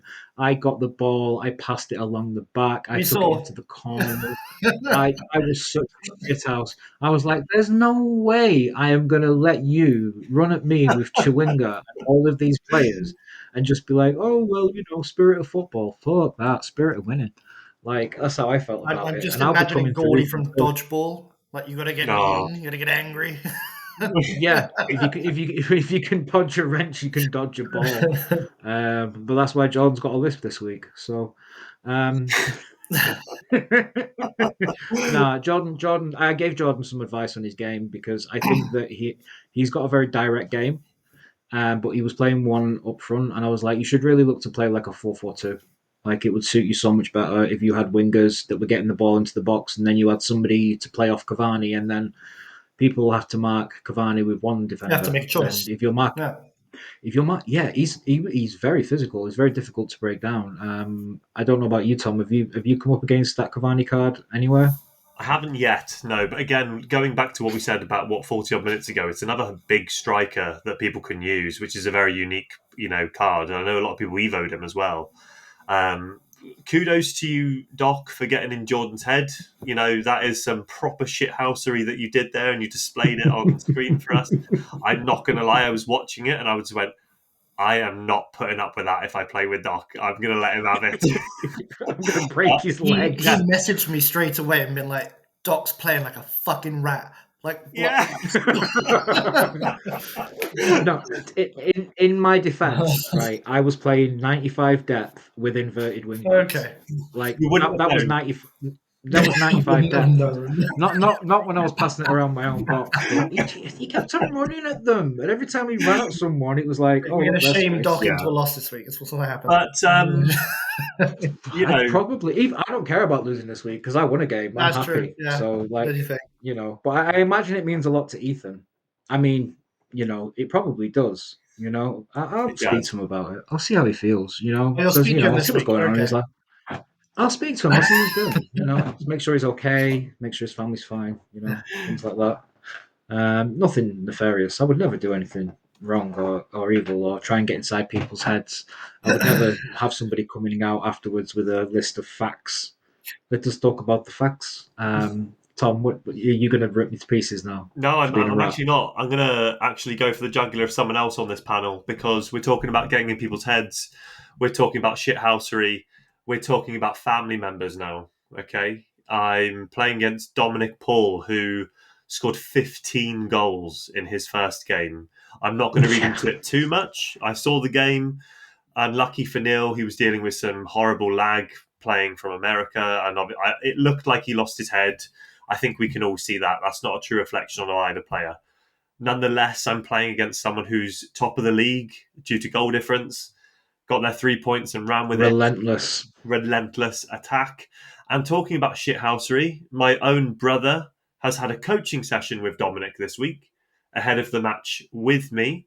So I know, talking about targets on our backs, not only is Dominic after me, not only is Will after me in game week 1, who, what a player, by the way. We're going to know his game week 2 score shortly, I'll let you know. We've also got my own flesh and blood who's trying to give one-upsmanship, anything for the Constructors' Cup. I know you Portuguese lads, you're in second place in the Constructors' Cup, but us Italians over here are top of the pile. We had 4 teams. You got Fiorentina, Inter Milan, Napoli, and Inter. And we are... How do you make a past and present out of those teams? We're 4 wins from 4. We're top. You guys are second with Portugal, 3 wins out of 4. Ryan's got a game against Josh at, I believe, 8 p.m. and I've got a game against Dominic at 9 p.m, I think it is. So it's first in the table versus 5th, I think I am now. It's going to be an absolute showdown. Oh my God, I can't believe that you did that to him, Ryan. What did you say? I can't believe that you would throw your brother under the bus like that. What tips did you give? I feel like Mac, when Mac's trying to find them photos and it's always sunny, and he's like, "Oh my God, what website?" Like, for a friend, yeah. So for me, I'll be straight with you. You can probably laugh it off, but I gave Dom nothing. I was quite particular about that, and I can say that because Tom has asked me the same question. Because Tom has fully, when he saw the scoreline between Neil and Dom, Tom got a little bit twitchy and went, "Whoa, hang on, what? Who is this guy? Like, I know Neil's game. I know Neil's of a certain standard. Who the hell is this guy, and how the hell has he done that to Neil?" Yeah. So Tom got quite twitchy about it, which I found quite funny because it's very 100%. Unusual to see Tom like that. But on the reverse of that, I've not given anything away to either of them in terms of their gameplay. I am very much like a figure it out for yourself. And as far as going after Tom's concerned, I don't need to because I will just beat him myself. Yeah, you will. You will. You will. See, the thing is, I think this is going to sound a bit crazy. I think Evo'd cards are better than their equivalent gold card ratings. The play styles, man. They'll get you. Yeah. And if you're evoing a lot of cards, then you're getting a lot of play styles and you're getting a lot of key attributes going up. And I think if you're not, then you're losing out on it a little bit there. Game week 1 has been exciting. I don't know if you have the list of game week 1 scoreline available, Tom. If you want to go through that for us, I'd really appreciate it. No draws. It's literally top 12 and bottom 12. Let's just have a look. I have got it in front of me here. So we had, as I said, there's 12 matches, 24 teams involved. We had, so myself versus William was 6-4. We had Ben versus Burr. Burr's an incredible player. That was 5-3 to Burr. We also had Darren Adam versus Josh, which was an incredible game because I think Darren was 4-0 up and Josh pulled it back to a 6-5 win. That was incredible. Ryan with his Chinese Mafia beat Chalem 5-0. Yes. We had Ethan, your next opponent, beat Gav 6-2. Yeah. He's got goals galore. Ryan with a 3-0 win against Bertie, as we said. Yourself a 1-0 win against Jordan. Another massive one. Manzo with Juventus beating my good friend Dylan Ajax 5-3. We had Dominic Paul scoring 14 goals against Neil. Neil scored 5, 14-5. Game of the week, Smithy 5-4 against Old Gamer. For Ethan, 3-0 against Tomo, who was Dortmund. And then Tho with Napoli beating Thorny 2-1. That was the last game of the game week, and that was for the Constructors' Cup game week 1 leaderboard. It was Portugal played 3-1-3 versus Italy played 3-1-3. And that was the 4th matchup. So that was a big game in itself. But I know that obviously going on to game week 2, as I said, I've got Dominic in a few hours. Ryan's got Josh in a few hours. You, Doc, have got Ethan, who is putting a lot of goal compilations up at the minute. He's scoring free-flowingly with a lot of skillful cards, but I know that you're more defensive than he is, and it's going to be defensive versus attack. And Smithy, I'll find a way to get in his head. absolutely, yeah. And Smithy has already completed his game week 2. He's ahead of the curve. I know he is ahead of the curve, and I don't know. It's up to you, Tom, whether we talk about the result of that game. That's up to you. If you want to leave it, we can leave it. I think by the time this episode's out, most of the games will be played regardless. So it would make sense. Smithy was matched up against PSG, right? So you played Jordan PSG. Yep. 4-5-1. Was it you faced? Or did he change his formation? I can't even remember what he used, but yes, it was a tough game. Going up against a PSG team, I was nervous, but especially with, I mean, I've got some good players in the team, but it's not of that standard of like some PSG players, whether they are past or present. He's got that Cavani, and he was very good. He had Di Maria on the right, and I thought that card was actually really good against me. The dribbling was next to perfect. It was. I don't think I could tackle him at all when he used that Di Maria. That's interesting. And did he take an early lead, or did yourself take an early lead? Like, how did the game flow? I can't remember who scored first, but I think it was a tight game. I think there was a lot of kickoff goals on his end, which was a bit annoying because I would score and think, oh yes, great, I'm 1 goal up, and then 2 seconds later he'd just run through and score, and it's back to level. If you want some advice on how to stop them, do you know when you have your 2 players on the centre circle, if you automatically control one and then bring them to the middle of the circle, then you essentially provide an extra body that they have to run through, which stops the diagonal. So, you know, like how there's a route, like a hidden route. It stops that route from being accessible. So in the future, just bring your striker back to stand at the bottom of the D, and it'll cause them problems. They'll have to pass it backwards. So what was the score in the end? I believe it was a 4-3 win to me. Yeah. Wow. So was that like so obviously he scored kickoff goals, which is his right if they're in the game. Every exploit should be used to the best of the person's abilities. How did you feel after you scored your 4th goal? I was ecstatic. That's probably the best word to use. Yeah, I think it was another late goal to get it, and yeah, just it was great. But I knew that I couldn't just celebrate. I had to lock in again and make sure that he didn't score another kickoff goal. That'd been my main fear.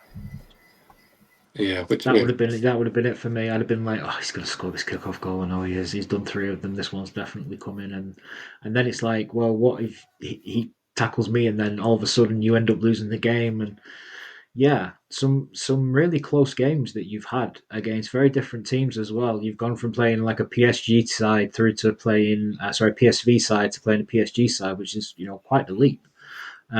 So, I mean, congratulations, 2 for 2. Yeah. Kicking ass, taking names. Every week your team gets a little bit better. They're certainly bringing out some really nice cards. There's some good evos. I think Sane's going to end up being a little bit tasty, especially some of the weak foot upgrades you can get on his team of the week. So I think you've got quite an exciting season ahead of you. And just to sort of bring an end to it, is that I think that with the European Super League, it's really kept FUT alive. For me, it's my reason to go on to Ultimate Team now is to make sure I have the best team possible for that Euro Super League game. And if I get a chance to play with my main team, I will go and do it. But mostly, it's become about that. And is there anything else any of you guys want to add on the Euro League before we just close out on Pro Clubs and the amazing session we had the other night?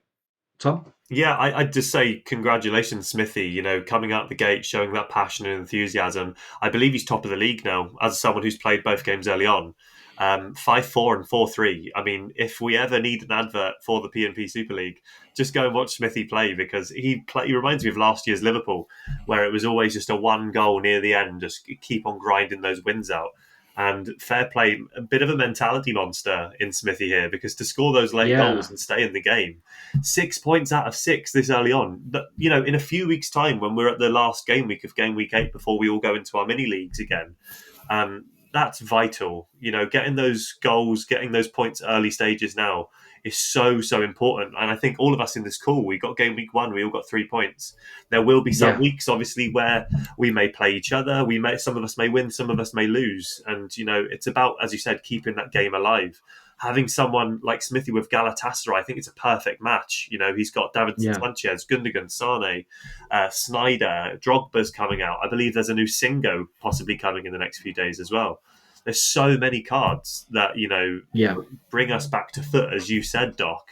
Ryan, what are your thoughts on it? I just wanted to throw out a question before we move on. I appreciate it probably doesn't provide the perfect segue. However, just for controversy, nothing more, nothing less. I want you all on record to say where you think you're going to finish on the table. I don't want a reason. I want an exact position of the 24 teams. Where do you feel you will end up come week 8? I'll go first, happily. I think I finished third.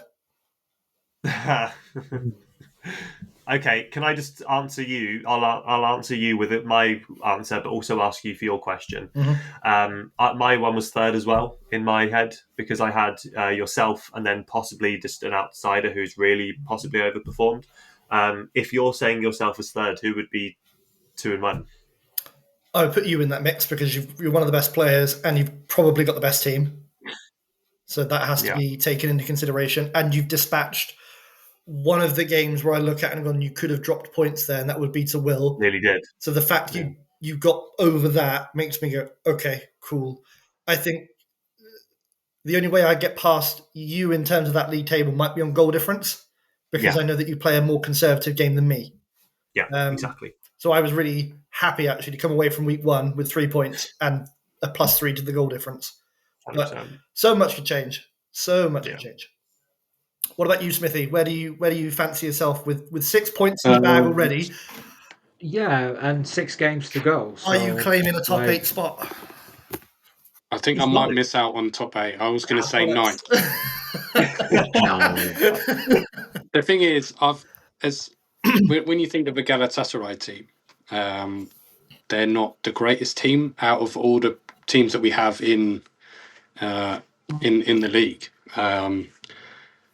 But it's not always down to the players or the cards. It is also down to the actual player.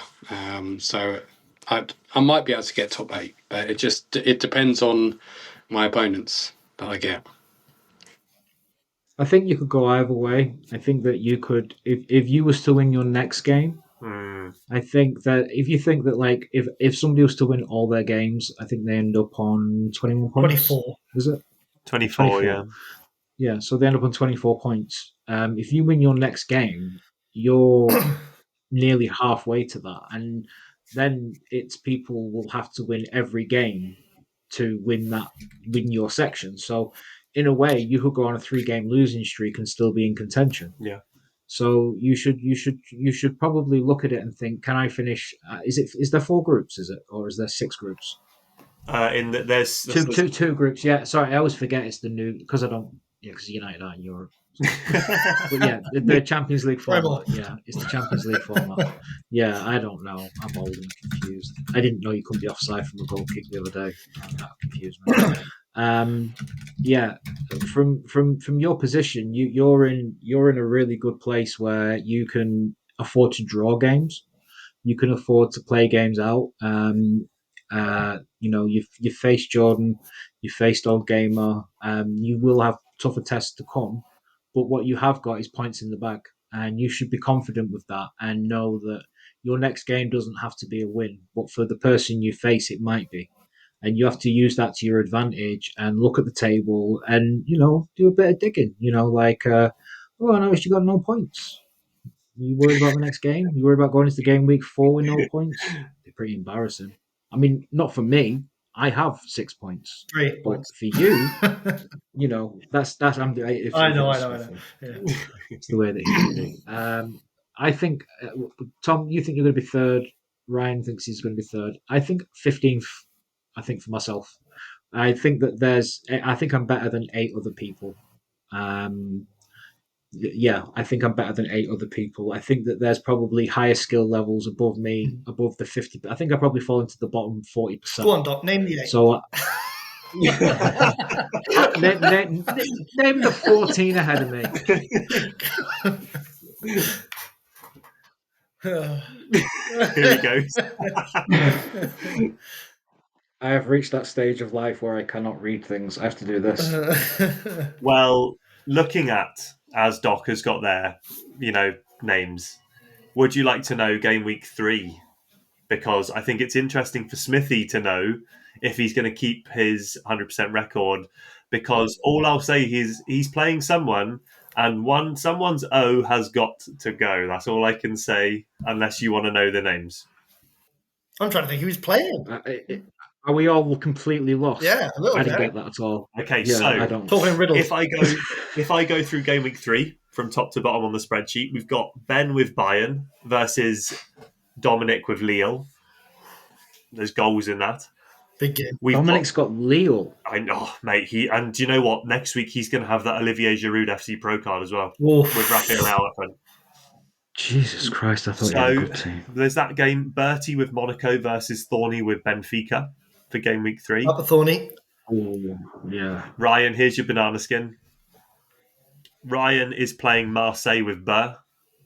That's So it's tough. Game. Porto versus Marseille. Good game, that. Challen With with Drogba Bayern as well. Yeah. Challen with Bayern Leverkusen versus Manzo with Juventus. Good game that's going to be. Here's an interesting one for you. Darren with Celtic versus Dylan with Ajax. I think there's a lot of history in both sides there. Ooh, Similar definitely. abilities as well. Ethan versus Steve. So Fiorentina versus PSV. I'm going to hopefully get my win against Dominic and keep up 100% because next week I've got Gav. It's going to be Inter Milan versus... Ryan, I'm going to have to edit that bit out. You can't just laugh when you mention his name. No, Hang on, I'm hang thinking on. of Gav. He's going to fucking hate that. Yeah. He's going to be the right.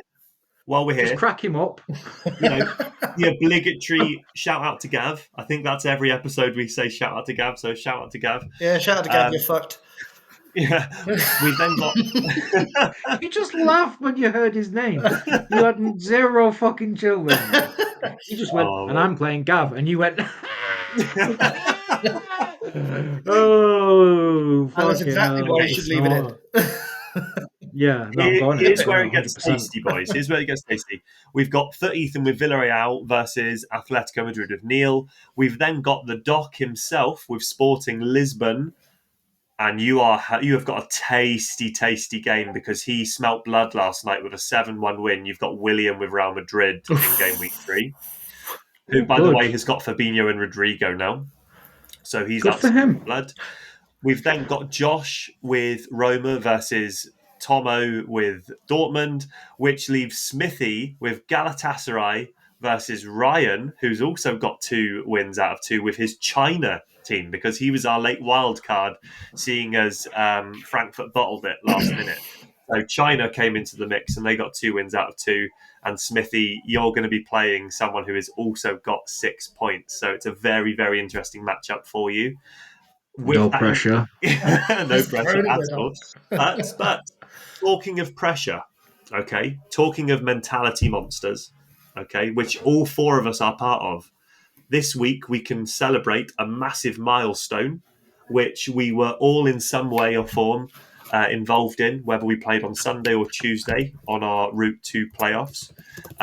Doc, would you like to, as it's your first time out of all 4 of us, it's your first time playing pro clubs for EAFC Frenzy, would you like to share our achievement this week? No, I'd like my captain to do it Okay, because okay. you're our You leader, fucking and I take that. think it should come from you. Yeah. So this week we had, I think it was a flawless run. When I say Yeah. flawless, unbeaten. We started off the week, I think it was in the 200s or 300 global rank. After session one, we got 4 wins and a draw. Again, scrappy draw, but we remain unbeaten. Got us to 175th in the world on our road to top 10 global ranking in pro clubs. This is now for EAFC Frenzy.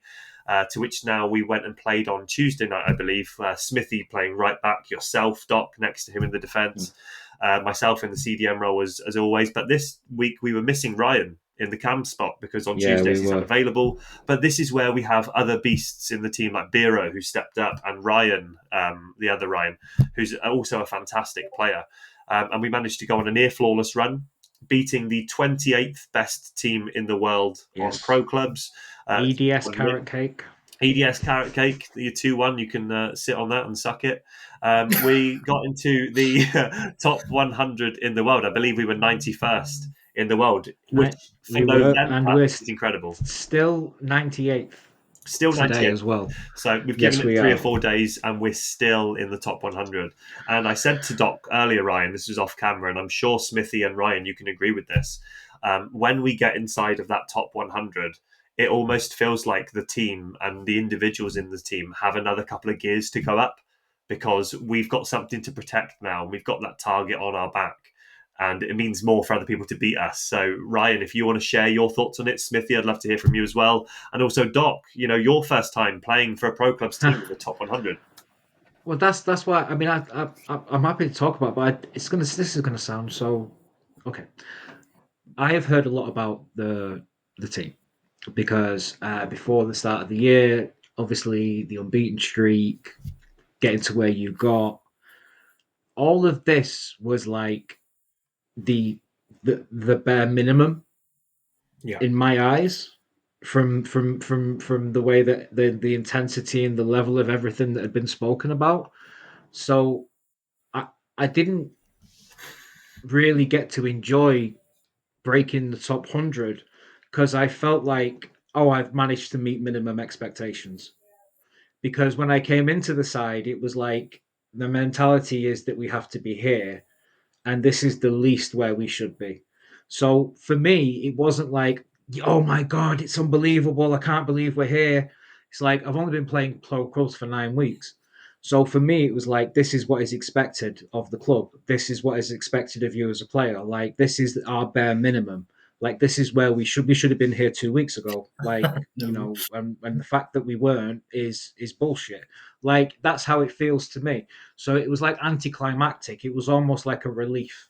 Like, oh, we're in there now. It was a relief playing that game where it was like, I genuinely felt like, I know the first goal was a bobble off my boot, like, and that was like really annoying, but it feels like the higher quality of teams we play, the better we play because we're, we are average and above players in our positions. And because of that, we expect things from people. And the better the player, the more likely we are to anticipate what they're going to do.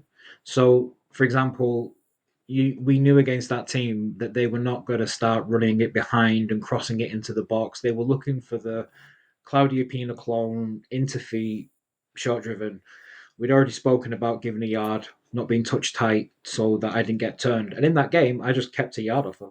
And the entire game, every time she got the ball, I was just straight there. Like, you're not moving, you're not passing it backwards, you're not passing it anywhere near our goal. So it was an intense game. And then we went 1-0 down, 1-1, and then we ended up winning 2-1. And the victory, the way that felt at the end of it was incredible. And then immediately it just felt like, oh yeah, well, we're where we're supposed to be, bare minimum. So you better make sure that you're ready for the next game because it hasn't even really begun yet. Um, as someone who's built the team up from the beginning, Fitzy, how do you feel about it? Like, how do you feel about like the team being where it is now? Because I feel like an academy player who's been brought into like the 1996 Man United team. Like, there's leaders, there's established leaders, there's multiple captains. everyone's giving advice. Everyone's like, you need to do this, you need to do that. Listen, do your job. Like I really feel like I've walked into a white. I'm not walked into, but I have entered into a well-oiled machine, of which I need to be a cog of, like, and be a working cog. So for yourself, who's been developing it and working on it with Darren and Tom, how do you feel about that achievement, and how do you feel about the state of the team and the franchises at the moment? Okay, lots to unpick there. First of all, thank you for sharing your honest thought. And in some ways, I'm almost sad because I was like, yeah, I mean, yes, this is where we belong. Make no mistake about it. But I want people to feel that euphoria when we do hit these milestones, because realistically, they're ridiculous. And I think it's only because it's this club that it's not seen as the ridiculous achievement that it is. To be top 100 in the world at anything, Yeah, on the level of a FIFA or whatever, is absurd, frankly. yeah, And that should not be, understated. Last year, it took us the best part of the full year to hit top 100. And admittedly, that wasn't ever the goal. That's where we ended up. But at the start of the year, that was like a pie in the sky, oh, we'll never get there sort of thing. But we did. So to hit that by November feels ridiculous to me, because that's like, whoa, we have hit this so much earlier. Even going into this year, I was like, I'll be happy if we get there by late Feb. I would have been like, yeah, that's about right to me. And then to have all the new players we've had come in for one reason or another. Obviously, the right back has been a spot of transition, which I know Smithy stepped into at the moment. Yourself stepping in at centre half into what is a very established left side of the defence, in Mitch and Bertie, who just get it. The midfield has been through massive change, constantly, really. We've introduced Ryan now. We've introduced Biro. We've introduced others. Darren stepped away from the front line into the midfield spots. And we've recently... He was colossal. He was colossal. Yeah, no, the guys... Every game that night, he was probably, in my opinion, man of the match for the ground coverage. Never lost the ball, just did everything right. Darren's a metronome player. You can stick him in any team, in any position. I'm fairly sure he gives you an 8 out of 10 minimum. 100%. And I've got the utmost respect for the guy, because he just knows what it takes. The guy's always in the right frame of mind. His best trait is he hates losing. Yeah. I respect that. And then you look to the front line. Now we've got Griff, who is just a killer. And I don't know how many different ways we can say that, but the guy is just ruthless, top to bottom. And the second goal shows he was given half a yard and he just buries one against a phenomenal team. And he feels inevitable, impossible to stop at times. Can I add something on Griff as well? That a part of his game we never talk about. His ability to keep the ball on the left-hand side of the pitch and then run into the middle of the pitch to either make the pass to you, Fitzy, or to make the pass to the other striker, in this case Yunzi, is so undervalued, I feel, in the team. I think people just expect him to do it. And every time I see him do it, I'm just like, you've just taken a flicked-on header, you've chested it, you've controlled it, and now you are basically jinking your way through the midfield to try and find an open pass. And obviously, his business is goals, and the goals he scores are fantastic. But it was just, it's a really underrated part of his game is his hold-up play. As much as I say an underrated part of your game is your clutch crossing. I think that you're probably the most clutch crosser of a ball I've ever seen. Like it's almost like if we have the ball in position for you to put the ball into the box, then we have a higher chance of scoring than if anybody else is doing it. The number of goals we've scored from like you curving the ball around defenders for people just to tap in. I don't know if tapping in sounds easy, but like but to tap in is ridiculous. And you guys are kind of mentality monsters. On a more mortal basis, Smithy, how much do you shit your pants before the game? I've learned to go to the toilet first, and then it's just like juice. And how much are you terrified until we score? I'm always nervous when I play for the main team because I know the standard that I need to reach, and I have to admit it is different compared to the blitz side. And I know that obviously no one likes losing on especially on a FIFA game when the game could be very cruel with deflections and stupid tackles stuff like that. But yeah, the mentality, as you said, is crazy of all the players, whether they've only just started coming in or from when the people were playing last year. Yeah, it's crazy. Yeah, I brick it every time before every game. I am absolutely terrified. I get nervous. I always think like I genuinely was sat there after the other night with Blitz, and I was like, why isn't why isn't he named the lineup yet? I need to see the lineup. I need to know if I'm in or not. I need to know. I need to know. Like he saw those games. Like I'm clearly getting dropped. Like that's how I feel about every game. Like I'm always nervous, and we always we've had people on here like Darren and all those guys, and they're all so established. And then people like me and yourself who are just like, I don't know about you, but every session for me, I feel like I'm fighting for my life. I don't know about how you feel when you play for the first, but like for me, I just feel like I'm fighting for my life every game. Like, and I can't make a mistake. And if I do make a mistake, I need to not make it again. Yeah. Like that's my number one rule is like don't make the same mistake twice, or yeah. But I don't know. Maybe I'm a bit hard on myself. Do you ever find that with yourself where like you're maybe a bit rougher on yourself than people around you? Sometimes, if I know I've had a bad night, then I do beat myself up quite a lot. Um, like when we played the night before the Tuesday, I think was it the Sunday? Yeah, we had a chat about it, didn't we? Yeah, and I thought I had an awful night from start to finish. I made maybe a couple of good tackles or um, like good runs to stop the wingers, but I think overall I had a really bad game, and I thought that I was going to get dropped for the Tuesday. Yeah, But that was my feeling as well. yeah, Yeah, but to my surprise, I was still in the right back spot, and I think I played a lot better on the Tuesday. yeah. Some of your covering tackling was Yeah, fantastic, and 100%. I kept on putting you in like I kept on going like, here you go, Smithy. 5 people around you. It's like it's not my problem now. Yeah. You're the one Pass losing them the back. ball. But yeah, just to wrap it up on FC26. I I don't know how much I would be playing this game if I wasn't playing pro clubs. Hmm. I don't know. I don't know if I would be spending those 4 nights playing pro clubs. I think I'd be doing something else. So I would say to anyone who hasn't tried pro clubs to give it a go.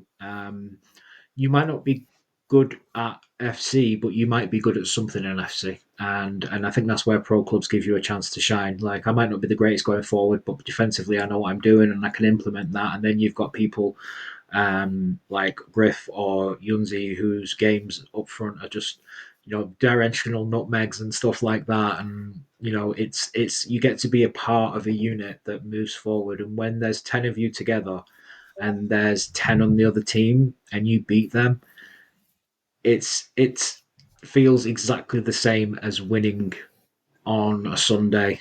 Whatever sport it is you're playing, it's got that real sense of it, and it's intense, and it's the best thing in FC right now.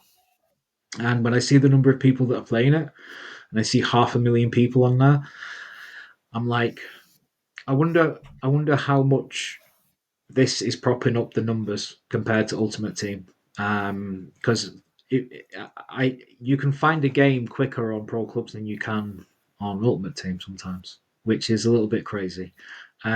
Just to draw it to a close, going into the playoffs, Ryan, how are you feeling about going into the playoffs? Are you excited about the level we're going to be at and sort of the tests that we're going to face now with the teams that are going to come our way? I'm very excited. I love this is for me, and I know Tom alluded to it. This is my bread and butter. I love the difficult games, and I feel personally that's where I perform best.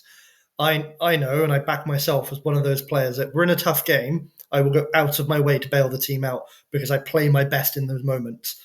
Um, the whole idea of like sort of, and it's not specific to me, but diamonds form under pressure, that kind of mentality. And I feel there's a lot of Yeah. people in the team that are like that, who just perform better at this level. And I think Tom said it earlier, but now that we're in top 100, there will be this sense of protection around it. It was the same last year when we hit that unbeaten streak.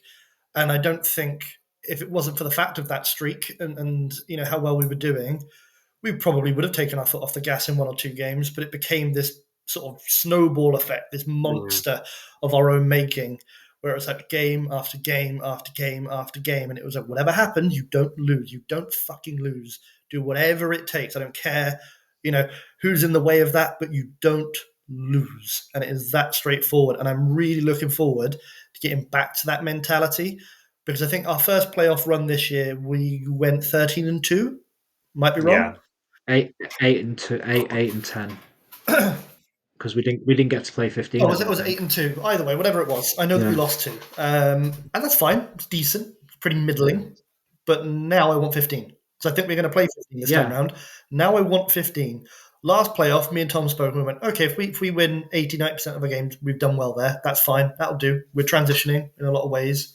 Yeah. Now we're not transitioning. This team is set. I want 15, and anything less than that, 14 I could cope with. But I would, the ability, I would agree with you. I'd say the ability individually is there, and the ability as a team is there. 100%.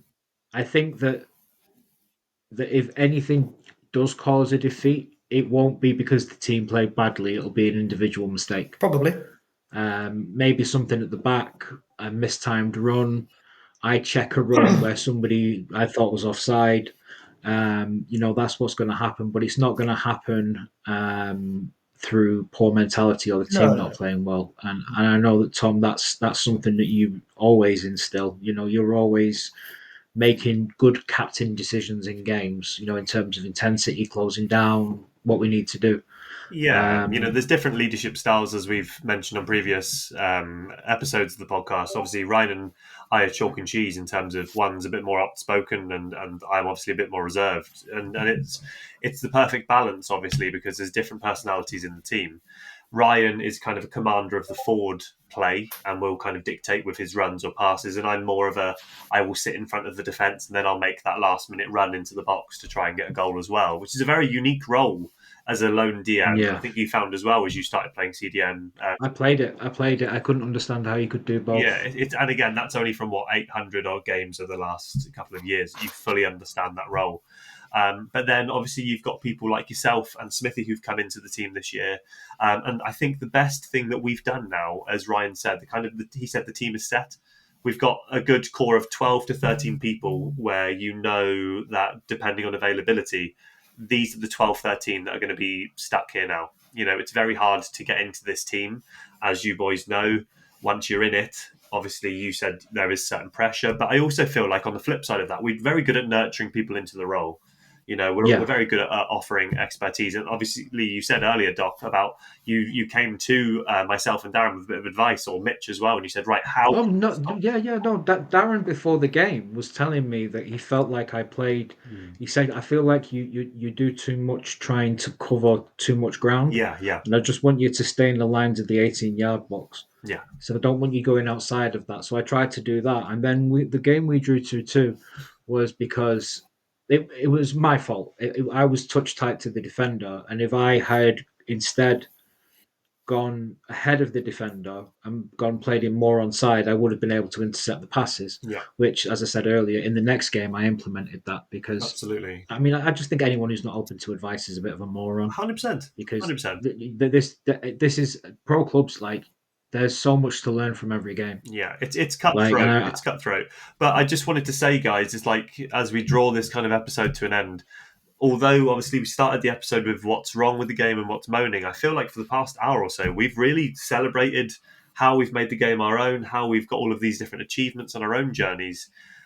So from myself to you guys, Smithy, incredible first appearance on the Yeah, podcast. I think you've more than held your own here with questions thank that you have for been coming fired on. your way. It's been an absolute pleasure to have you.